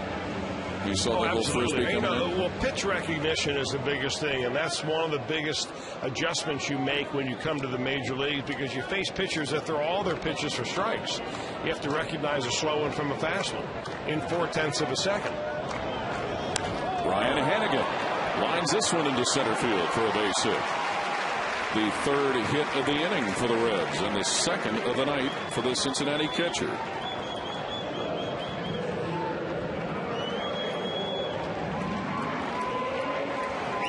So here comes Mike Leake to the plate. Helped himself on a ball that ended up being a sacrifice and an error on the pitcher in the 5th inning.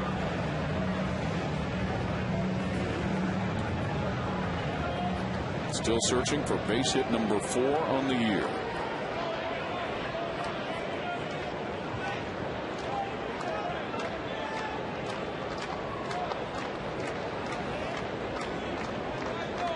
Hanigan at first base. And that caught Russell Martin.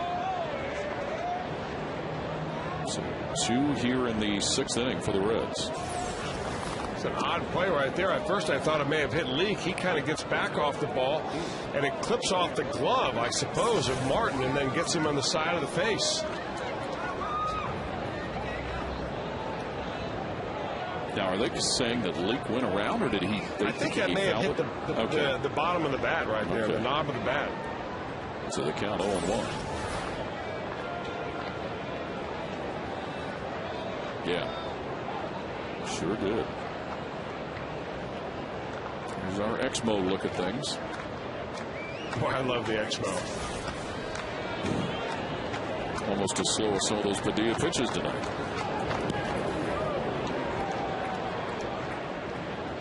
And as you mentioned, he'd thrown a few of those teaser pitches up to Jay Bruce before. He jumped all over that like a dog after a pork chop and sent it into the Dodger bullpen.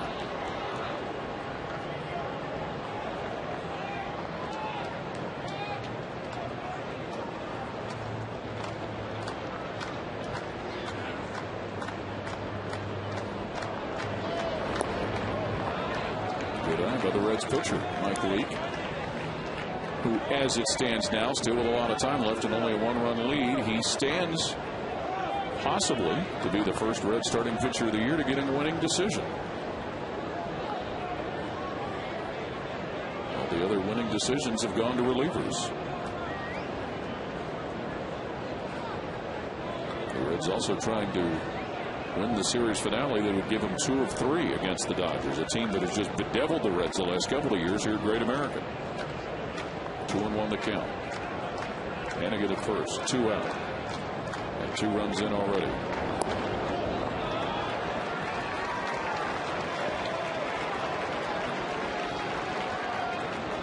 Green light? Absolutely. Okay.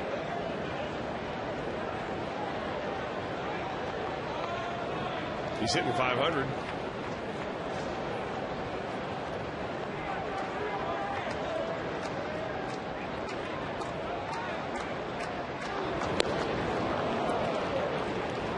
Count runs full.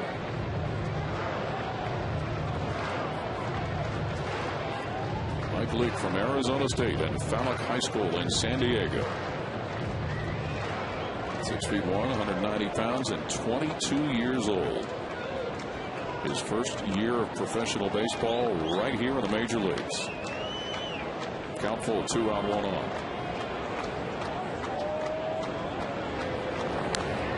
Foul, says Hanigan is on the move.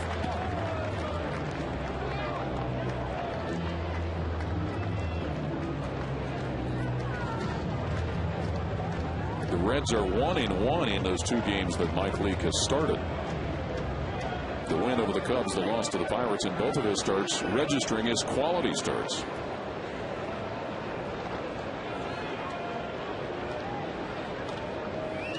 Jay Bruce homer in this frame has given the Reds the lead. Mike Leake trying to add to it. Hanigan moving, swing and a miss. Strikeout number 8 for the Dodger right-hander, but Jay Bruce waits patiently and deposits the ball off the playing field, and the Reds have a 4-3 lead. With the nation's fastest 3G network, AT&T, rethink possible. By your Cincinnati, Northern Kentucky Honda dealers. Visit mycincinnatihondadealer.com for current offers. By Granger, with over 900,000 products for the ones who get it done.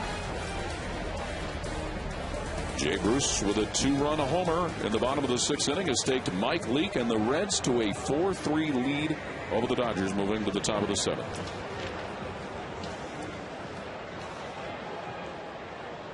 And that put a nice piece of excitement around the stadium when Jay Bruce smacked that pitch out of here.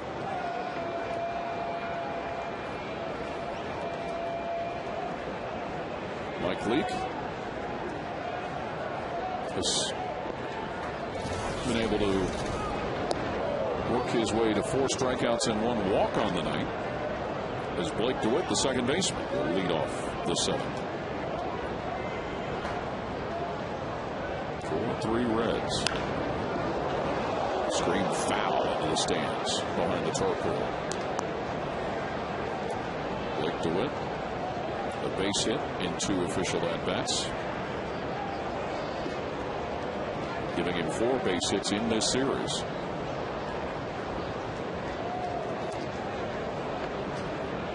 Count 1-1. Brandon Phillips will gut out his opposite number, fielding the ground ball, so 1 out. And make sure you get your 2010 Reds team calendar at the game tomorrow with the Padres, thanks to Kroger. This year's calendar, which Chris will be modeling for you, features Reds players like Brandon Phillips, Joey Votto, and Jay Bruce. For tickets, call 513-381-REDS or go to reds.com. Nice looking calendar. It is a nice looking calendar. Dusty Baker in the month of April. Interesting how your Reds calendar starts in the month of April. Funny how that works, isn't it?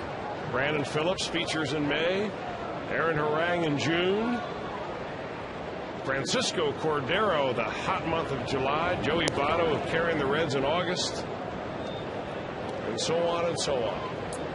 Got a place for that at home? Sure. Always got a place for a Reds calendar. Russell Martin, the batter, pushes it foul. So that'll be tomorrow when the Padres come in. Boy, you love to see that out of a young man who's going to pitch in this ballpark for a long time. A ballpark that gives up a lot of home runs, but 12 ground outs compared to only 2 flyouts. That's what I'm talking about. Base hit, Russell Martin, right up the middle. His first base hit of the night.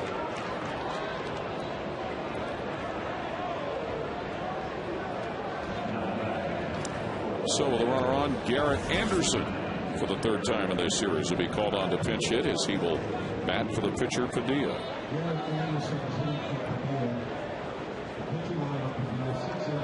Anderson hitless in his first 2 pinch hit appearances.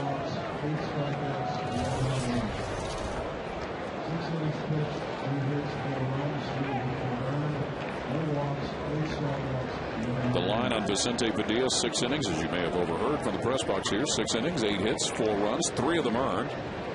8 strikeouts, no walks, and he gave up a home run.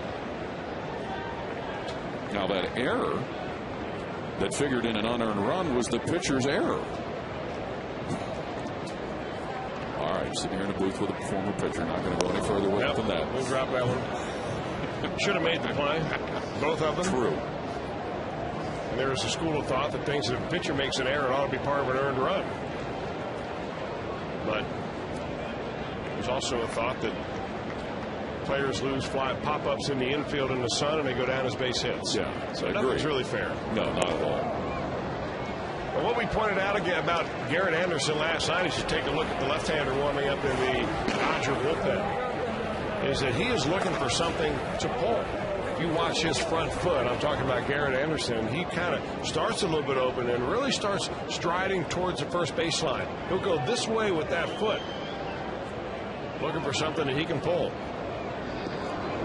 And he does pull it to right field, and it will land in the seats for a 2-run homer from the veteran Garrett Anderson to give the Dodgers a 1-run lead.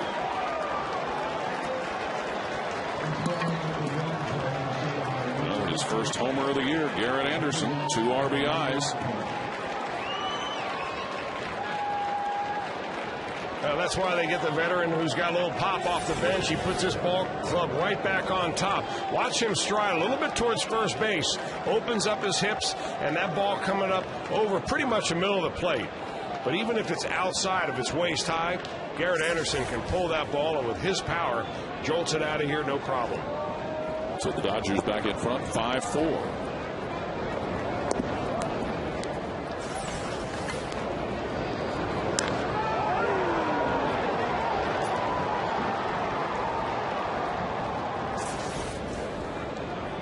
Doubter for Cal, bounces this to Joey Votto, feeds it Mike Lee, and gets the out. So 2 are down for Matt Kemp.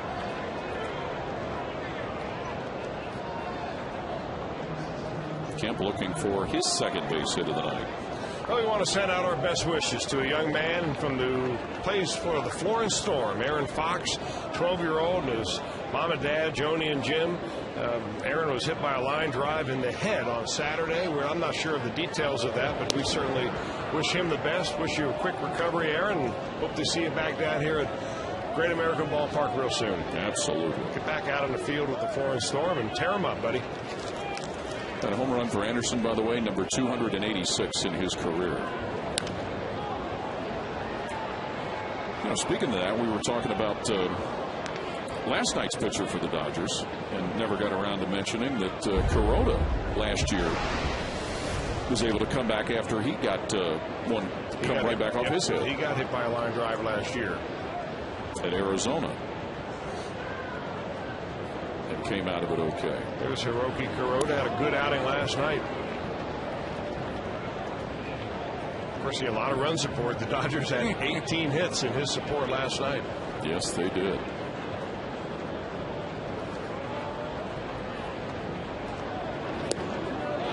Kemp can't quite hold in time, so he strikes out. But Garrett Anderson, a 2-run homer that puts the Dodgers back in front as we move to the 7th-inning stretch. 5-4 Los Angeles. Reds Live, brought to you by Kings Honda and the Kings Auto Mall. Visit KingsHondaUSA.com. Dodgers with a 5-4 lead over the Reds as we move to the bottom of the 7th inning here at Great American Ballpark. And Hong-Chi Kuo will be the new pitchers for the Dodgers, just activated.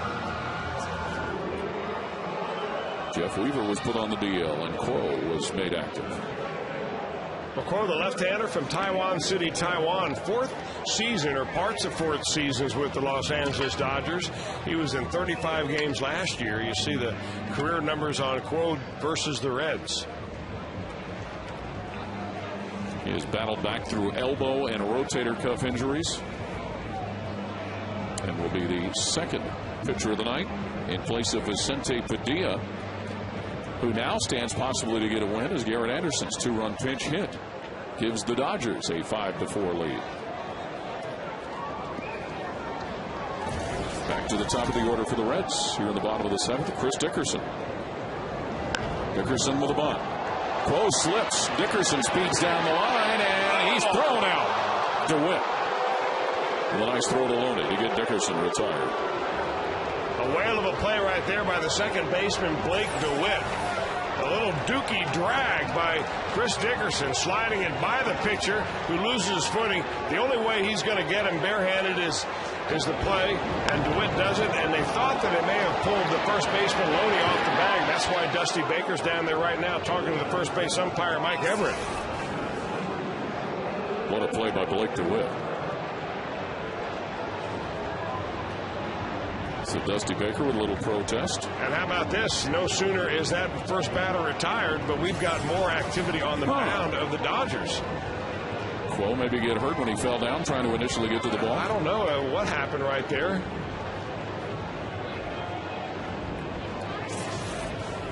Well, we mentioned that Hong-Chi Kuo has certainly had more than his fair share of injuries.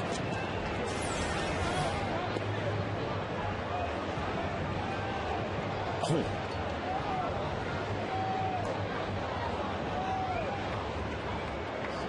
No sign of it there as he watched the play come to an end.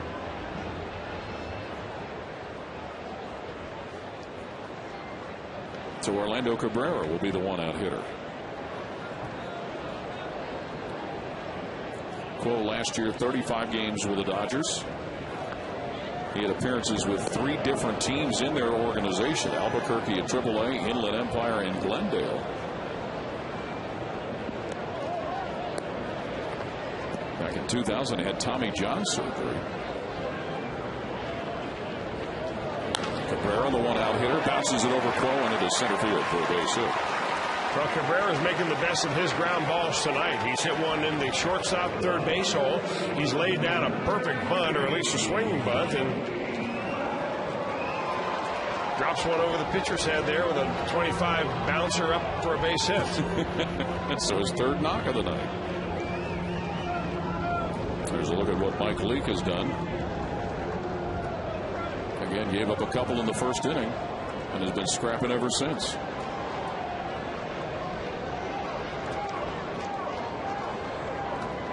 Joey Votto. with an RBI and a sac fly in the first inning. A line drive to the shortstop and a fly ball to the center fielder. Now, when you face Quo as a left-handed hitter, there's not a lot of guesswork involved. He does throw mainly a fastball. That was his slider right there at 88 miles an hour, but not a big discrepancy in speed between his breaking ball and his fastball.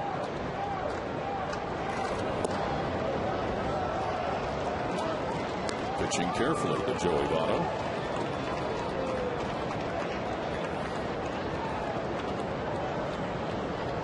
In fact, you mentioned Tommy John surgery for Quo. He actually had Tommy John surgery twice. Once in the year 2000 and then again in 2004. Votto 2 for 3 in his career against Hung-Chi Quo. Comes up empty in a big cut. They must have put a couple of bionic ligaments in there because that last fastball was blazing. It was cooking, wasn't it?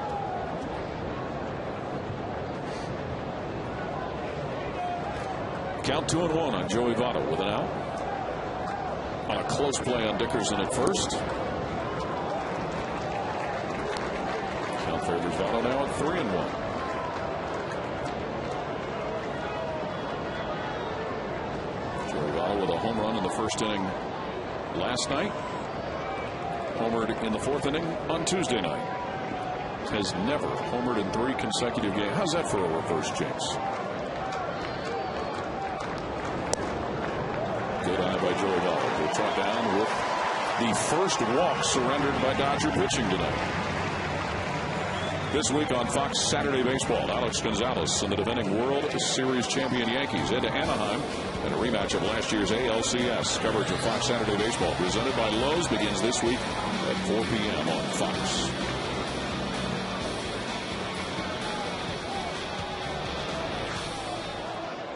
So it looks like Joe Torre is going to come back out to the mound. And they're going to make a call to the bullpen. Our Skyline call to the bullpen occurs with the Dodgers leading 5-4 here in the bottom of the 7th.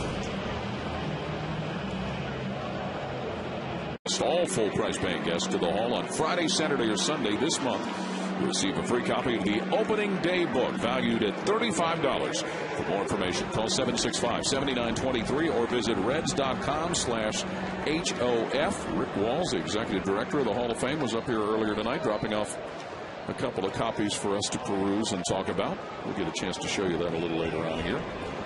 But the Reds with a threat cooking here. 1 out and 2 on with Brandon Phillips at the plate, batting currently .417 with runners in scoring position. Ronald Belisario is the new pitcher for the Dodgers. In for the second night in a row is this hard-throwing right-hander.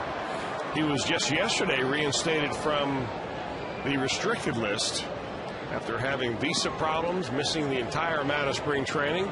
They got him into shape, and he got him in the bullpen tonight. Comes inside on Phillips. Belisario with an inning and zeros across the line last night in that 14-6 win for the Dodgers. Brandon Phillips with a double in the 6th. His only base hit in 3 at-bats.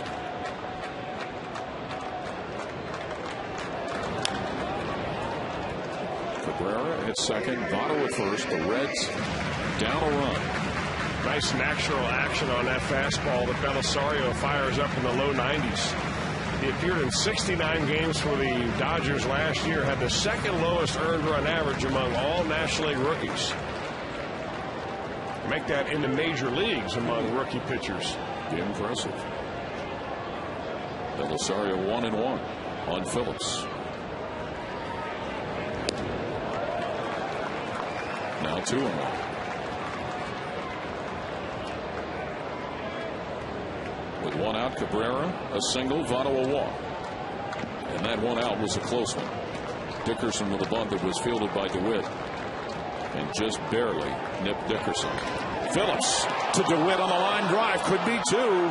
No, getting back his Votto as Loney wasn't in the proper position to receive the throw.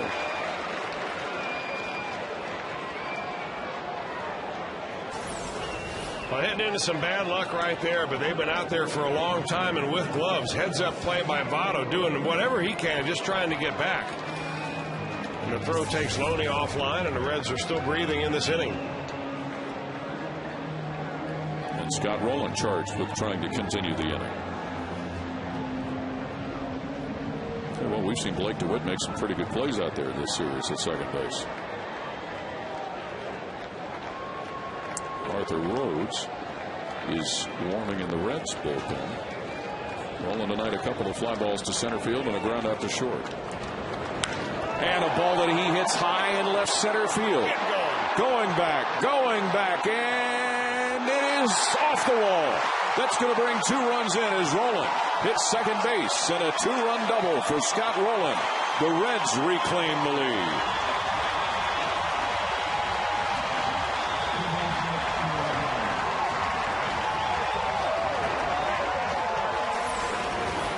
What a game we're watching tonight.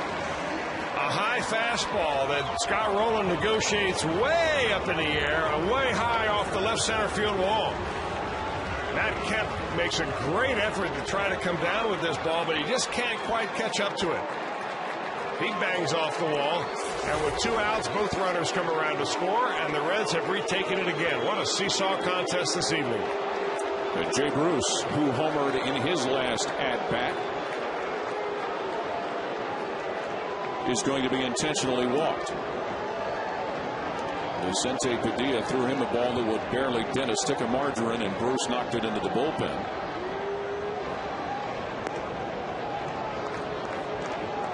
So they'll take their chances with Drew Stubbs with 2 on and 2 out. Here's Joe Torre and Don Mattingly, his pitching coach. Here's another look at Scott Rolen. Scott Rolen, typical strong right-hander, likes to pitch up, and that ball was up above the waist, up right around the letters. And back-to-back runs coming across the plate. Cabrera, Votto, and Joey Votto getting happy. He's a little excited, isn't he? All right. So Drew Stubbs, who earlier tonight ended in an 0 for 20 hitless streak. That was with a single in the 5th inning.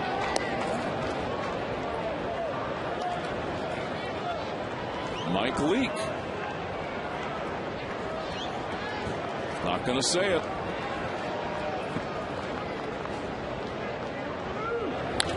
Stubbs bounces this one. Base hit, his second of the night. Rolen is going to be waved home.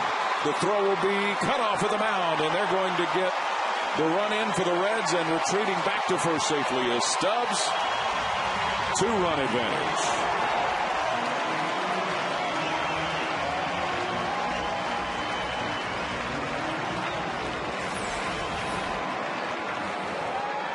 Well, Drew Stubbs coming out of his slump in a nice way tonight. Couple of hits. And one to drive a run in with 2 outs, just slicing it right by the diving Blake DeWitt. And the Reds have struck with 2 now to score 3 and take the lead by 2. Rolen scores after his RBI double, and Bruce sends up a third. This is a little more about what we're talking about.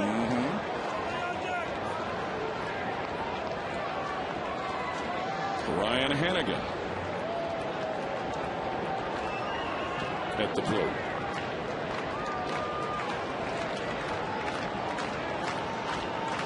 The Reds with a 7-5 advantage.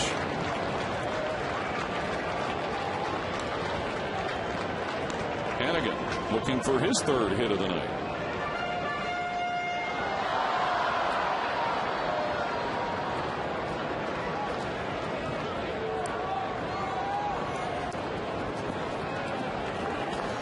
To Belisario, who had a successful effort last night, being tested here tonight and running into some problems.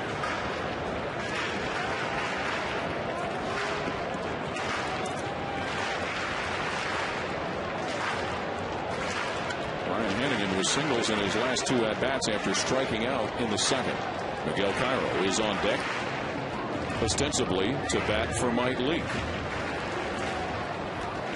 7-5 Reds.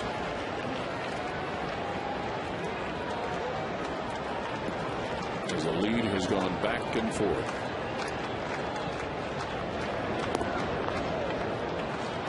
Belisario having some problems finding the strike zone.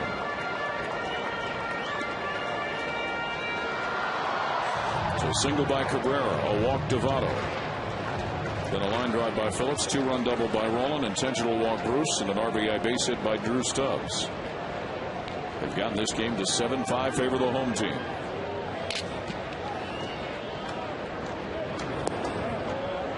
And Hanigan looks to the strike.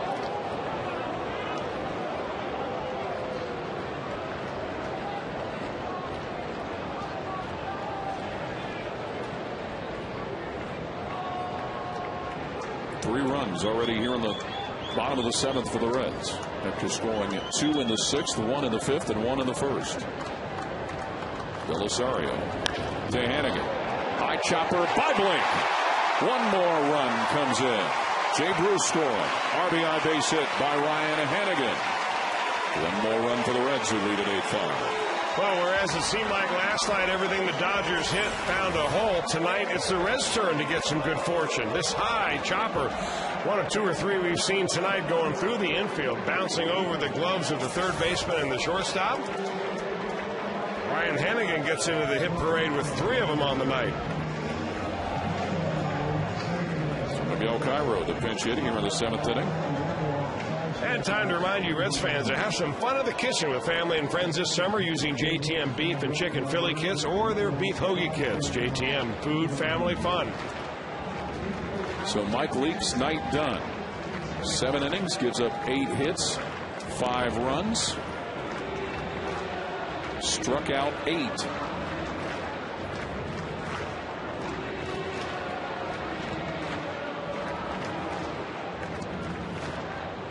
Excuse me, struck out 5. The 8 belongs to the Dodgers. So Miguel Cairo. Last night managed to score a run as he came in pinch hitting duties. 93 pitches on the night for Mike Leake. It's been part of the problem for the Red starters. They built up big pitch counts earlier than this. Cairo with a 133 batting average.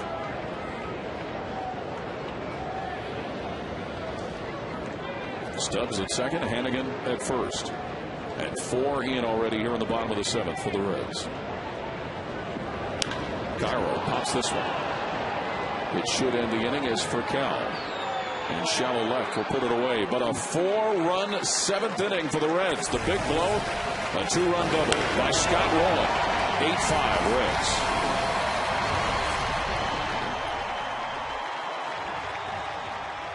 Has gotten done tonight. You know, the ironic thing about this, if you look at it purely from a statistical standpoint, 5 runs in 7 innings does not qualify you as a quality start by today's standards. You go 6 runs, 3 runs or less. When he pitched 6 innings, the Dodgers only had 3 runs. They scored 2 more in the 7th.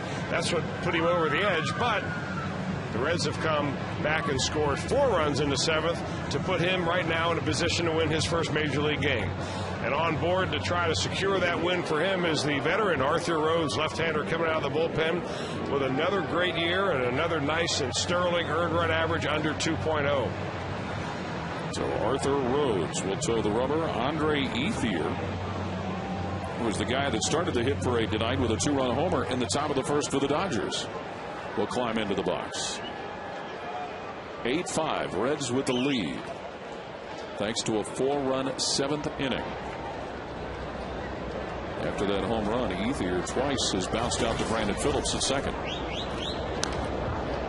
Pop fly, here we go. Joe Zerhusen. Did he catch it clean or did he bobble it? About a bounce. About a bounce, maybe bounce and a half. Nice hands, Joe Z. And of course, being the classy gentleman that Joe Zerhusen is, he's going to give the ball to a fan. Now, if you don't know who Joe Z is, he is the voice of the PA here at Great American Ballpark. Does a great job. Yes, he does. Doesn't miss a game. Never. And there's a young man that ended up with his Joe Z ball. So he'll remember that Andre Ethier hit it and Joe Zerhusen gave him the ball. Count 0-2 to the Dodger right fielder. Way to go, Joe. Very nicely done. EPA announcer.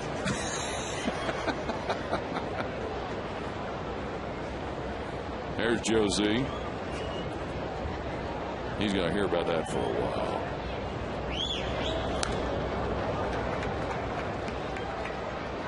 Of course, in the long history of the Reds, you think of some of the great PA announcers. John Browdy for a long time, back during that great 1990 season. And, you know, we all grew up with Paul Summercamp as the PA announcer at Riverfront and at Crosley Field, the late Paul Summercamp. 1-2 the count on Ethier. Now 2-2. Paul Summercamp would introduce or announce batters as they came up. He'd give their name and then he would repeat the last name. I don't know if they ever heard anybody do it that way. It's what made Paul Summercamp very, very unique.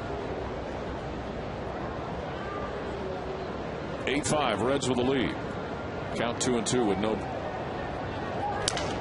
And a grounder to Phillips. Phillips gobbles it up on the volleyball for the first out. That's 3 times that Ethier has grounded out to Brandon Phillips. Reed Johnson will get his first at bat. He came in to replace Manny Ramirez after a single by Ramirez in the 6th, and he 3/4 of the way down to the line at first appeared to come up lame and left the baseball game.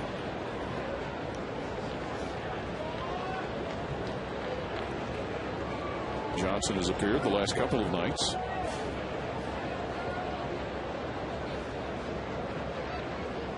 A well-traveled veteran player. We'll get a look at Manny Ramirez before he left tonight. Manny left on an apparent leg injury, trying to beat out a ground ball that turned into a base hit anyway. Halfway down the line, he felt a twinge somewhere. Maybe it was in his hamstring, maybe in his quad. Who knows? But they took him out of the ball game. They could use his bat in the lineup. They sure could. Nothing against Reed Johnson, but there's a major drop-off between production between Manny Ramirez and just about anybody else you put in that number 4 hole. Yeah, just about anybody else. You're right. Johnson 65 games with the Cubs last year. From 04 to 07, he was part of the Toronto Blue Jays organization. He's in a 2-strike hole. He's gone. That is the 6th strikeout by Reds pitchers rung up tonight. And follow the Reds on your iPhone, iPod Touch, BlackBerry, and Android phone with MLB.com's At Bat 2010, featuring play-by-play, video highlights, and live audio broadcasts. Don't miss a moment in 2010. Visit Reds.com on your iPhone or iPod Touch to purchase. James Loney, the 2-out hitter, singled in the 6th and then thrown out trying to steal. Arthur Rhodes trying to retire the Dodgers in order. Here in the top of the 8th inning.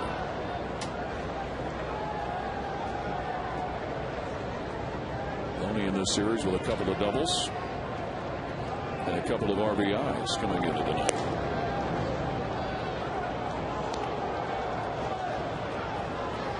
The Reds will be at home over the weekend, tomorrow night, Saturday afternoon, and Sunday afternoon with the San Diego Padres. Johnny Cueto, Kevin Correa tomorrow.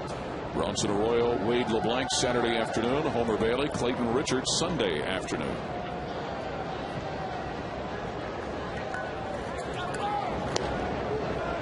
And after all these high school hijinks for the last 6 games, you'll get Tom Brenneman back in the booth with you. No high school about you, Paul Kills. I've enjoyed every moment of it. And if the Reds can hold on, you'll have the proud honor of taking 2 out of 3 from the LA Dodgers. Had nothing to do with it. Swing and a miss. We'll see you a week from tomorrow night in St. Louis. Looking forward to that, too. We'll have Tom with you for the San Diego series, and then the first part of the road trip in Houston next week. Take you over there, the National Bowling Hall of Fame. You know, it was just in St. Louis, sadly, just a few weeks ago when Ohio State was eliminated from the NCAA tournament. Be nice to go back and erase that memory. 2-2 pitch. Called strike 3. See you later. We head to the bottom of the 8th with the Reds an 8-5 lead.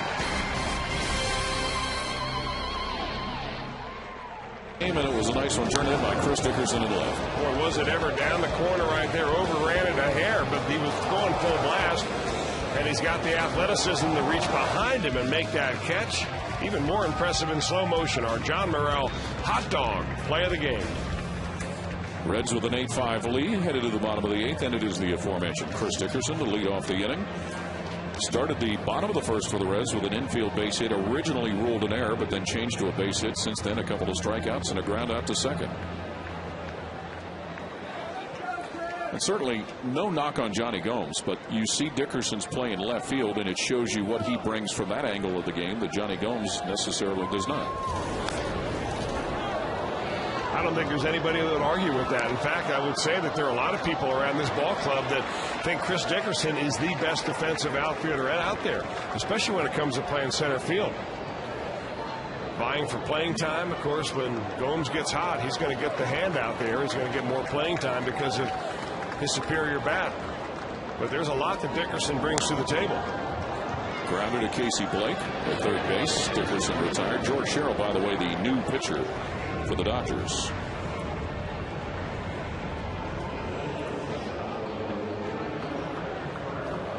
Sherrill appeared last night.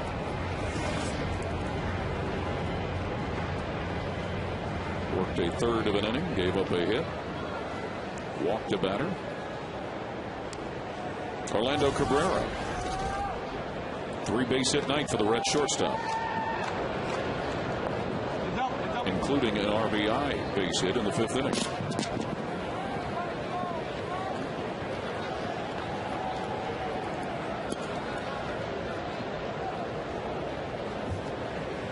Once again, his average is climbing up at .262, but just continues to play steady baseball, offensively and defensively.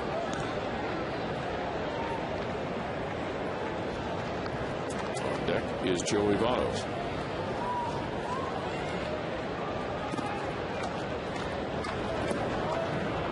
The Reds trying to follow up a 4-run 7th inning and increase an 8-5 lead over the Dodgers.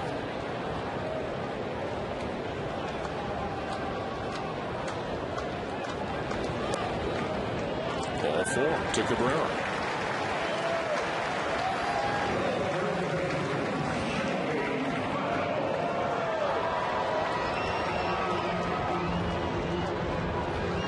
The second walk issued by Los Angeles pitching tonight. Third. 3 comes after 2, Paul, and after 1.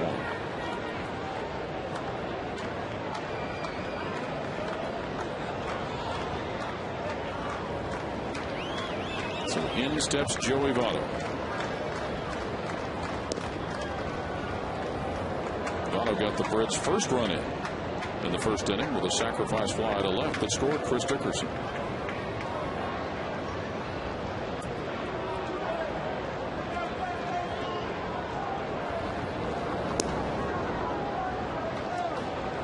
Of those 3 walks, one of them intentional to Jay Bruce in that 7th inning. Francisco Cordero in the bullpen, hoping to surface and do his thing in the 9th inning. The Reds right now leading 8-5. Big swing and a miss by Joey Votto. Pretty good looking power fastball by George Sherrill right there. You know, interesting character, this Sherrill, because he's saved a lot of games, mostly in Baltimore. But when he sets up, he's really pointing more towards the second baseman than he is even first base. He's got that front leg of his way around there. Votto punches this one into center field, and it will land for a base hit. Kemp tracks it down, but it won't keep Cabrera from taking an extra bag and getting to third. So Joey Votto with his first base hit of the night. Yeah, first base hit of the night. He nearly broke the game open in the 5th inning with the bases loaded, when he hit a long fly ball to dead center field, and the center fielder Matt Kemp tracked it down at the warning track. That had a chance to go out of here, he thought, and just missed it because it was a mile high. 13 hits for the Reds now. Good offensive night. Yes, it is. And Brandon Phillips hoping to get hit number 14. which would be his second knock of the evening. I mean, if you look at Sherrill's numbers, I mean, they're very good. The opponent batting average last year was only .209. But he was especially stingy against left-handers. He held left-handers, believe it or not, last year to a .128 batting average. They were 10 for 78. You talk about a slump. Right-handers weren't a whole lot better. They were .244. They've added a lot when they were able to add him to the Dodger bullpen. Got him prior to the trading deadline last year, as you said, Chris, from Baltimore. Reds, by the way, 5 for 10 tonight with runners in scoring position. Phillips looks at a strike.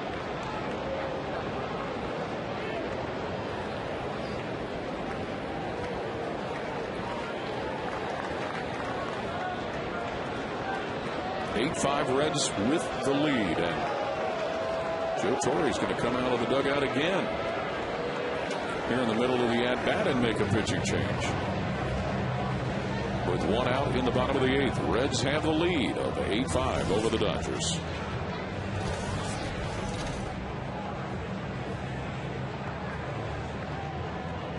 This has been something that, you know, just hit Joe Torre in the gut in the middle of that at-bat, with Brandon Phillips up facing the left-hander George Sherrill, who's a pretty good pitcher. And he says, you know what, 3 runs is awfully tough to come from behind on. Any more than that, though, and this ball game might be over. So with 1 out and a runner at third and a runner at first, they decide to go with the odds and bring in Ramon Troncoso.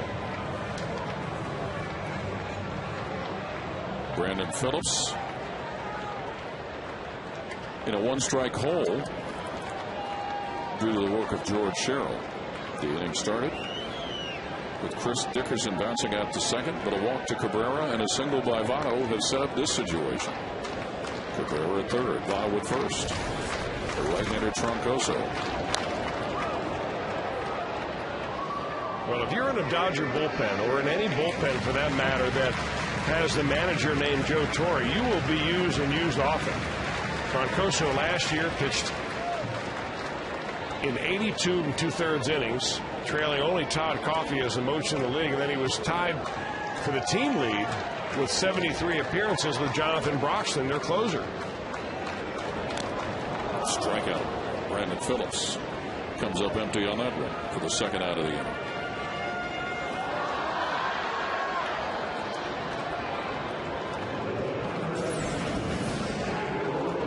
He just goes right upstairs. Power versus power right there. A little bit of a long swing by Brandon. Looks like he may have tipped that into the glove. Same as he did on the first strikeout of the ball game back in the first inning. 9th strikeout of the night for Dodger pitching. Scott Rolen up with 2 outs. A 2-run double in the 7th.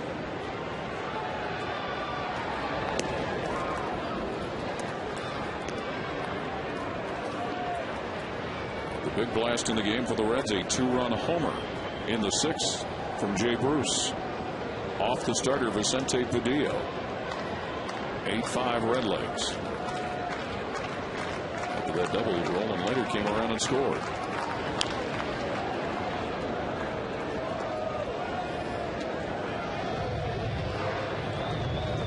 The 7th inning saw Rolen, Stubbs, and Hanigan come up with RBI base hits.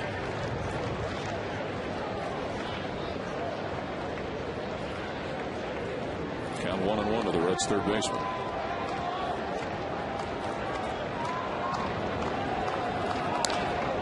Tries the other way.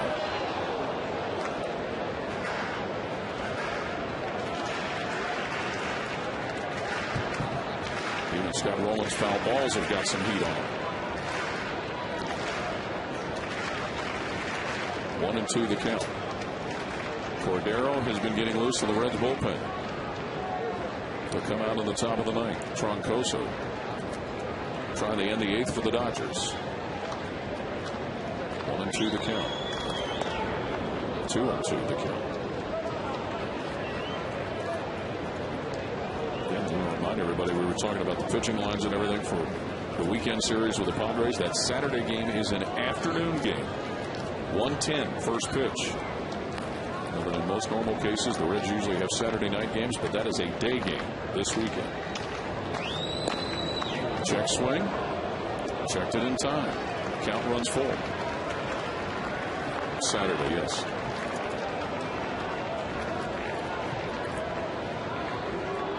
You hear that, Jesse? Day game. Saturday.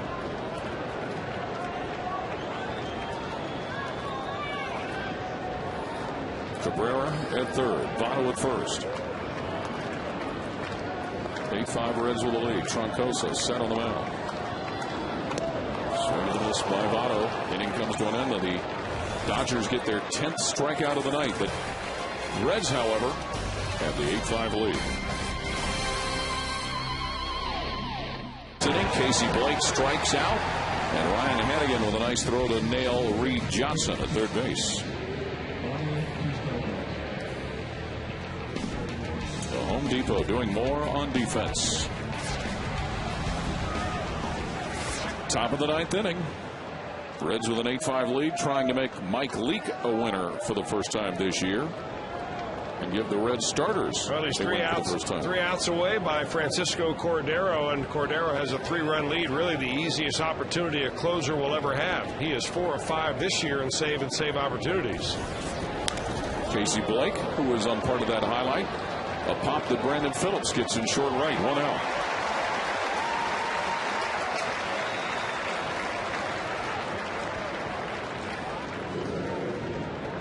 So Blake retired, and it'll be Blake DeWitt who's had a base hit. Some of the other items that will be covered in Reds Live, some other sports items outside of baseball here. We understand the Cleveland Cavaliers lost tonight in Chicago to the Bulls.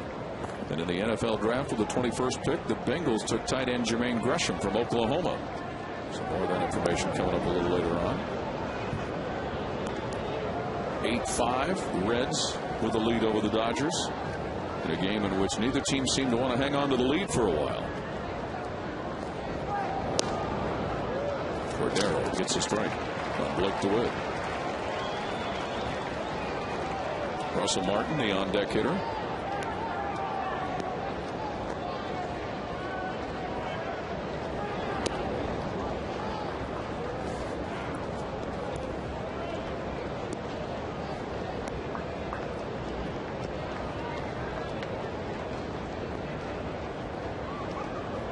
Cordero got the save in the Tuesday night win for the Reds.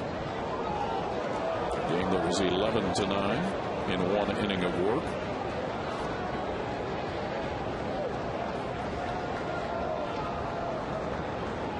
Count 2-2 on the Dodgers' second baseman.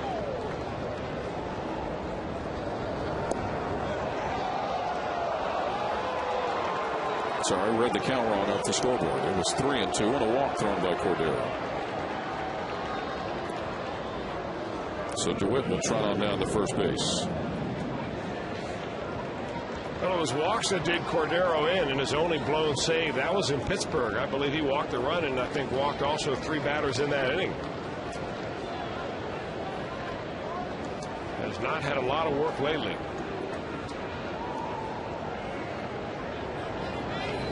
Works on Russell Martin. Picked the save up in the 1 inning of work on the first game of this series, but prior to that, he worked those 3 days between outings.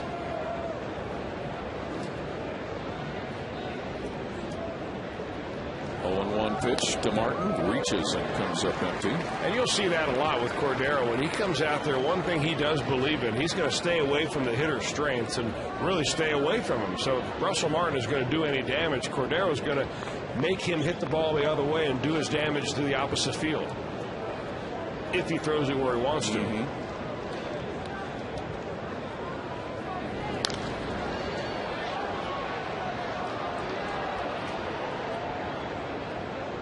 With the count 0-2 in favor of the Reds closer, Francisco Cordero. Save 5 of the Reds win this year. Credited with a win in the other. Blake DeWitt. The runner at first, Votto ducking in behind him a bit. 0-2 pitch.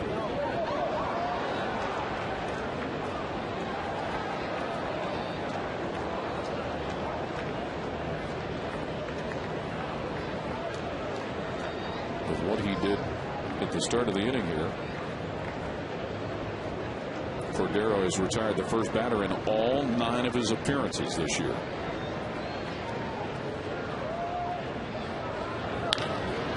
Grounder up the middle. Cabrera has it get by him into center field. So the Dodgers with 2 on, and the base hit by Russell Martin. So Joe Torre will summon a pinch hitter off the bench, and it'll be the veteran infielder Ronnie Belliard. Now he's got some pretty good offensive potential. Belliard does. That ball going up the middle right there, I thought the grass may have slowed it down just enough for Cabrera to get to that, especially considering the fact that they're a double play depth and snugged a little closer to the bag. This will be the 11th time that Belliard has dug into the box against Cordero. And his hit total, nada.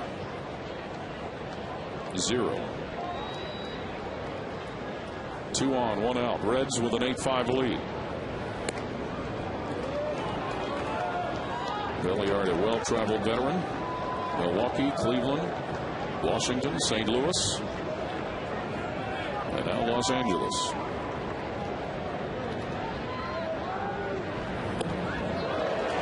Big rip. Belliard dropped the ball at first base Tuesday night. That allowed the Reds to get the extra run they needed after Paul Janish's RBI base hit. Janish got caught in a rundown between second and first, and when the ball went back to Belliard at first, he dropped the ball. That allowed Hernandez to score.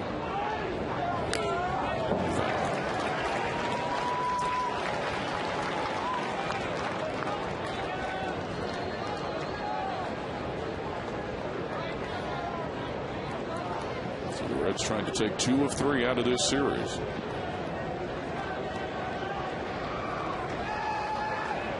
Against a Dodger team that had had their way the last 2 years in this ballpark. Swing and a miss. 2 out. Power versus power right here. 3 times in a row this at bat. Francisco Cordero decided to play good old-fashioned country hardball and just throwing the fastball right by Belliard upstairs. 8th strikeout for Reds pitchers tonight. Rafael Furcal with 2 outs. 2 on for the Dodgers. Reds with an 8-5 lead. Strike. Furcal with a base hit and an RBI. It had 5 base hits in the first 2 games of the series, Rafael Furcal. Strike 2.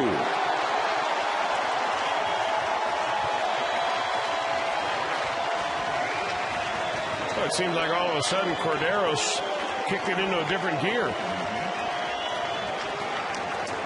0-2 with 2 outs and 2 on. Fly ball left field. Dickerson got it. That'll do it.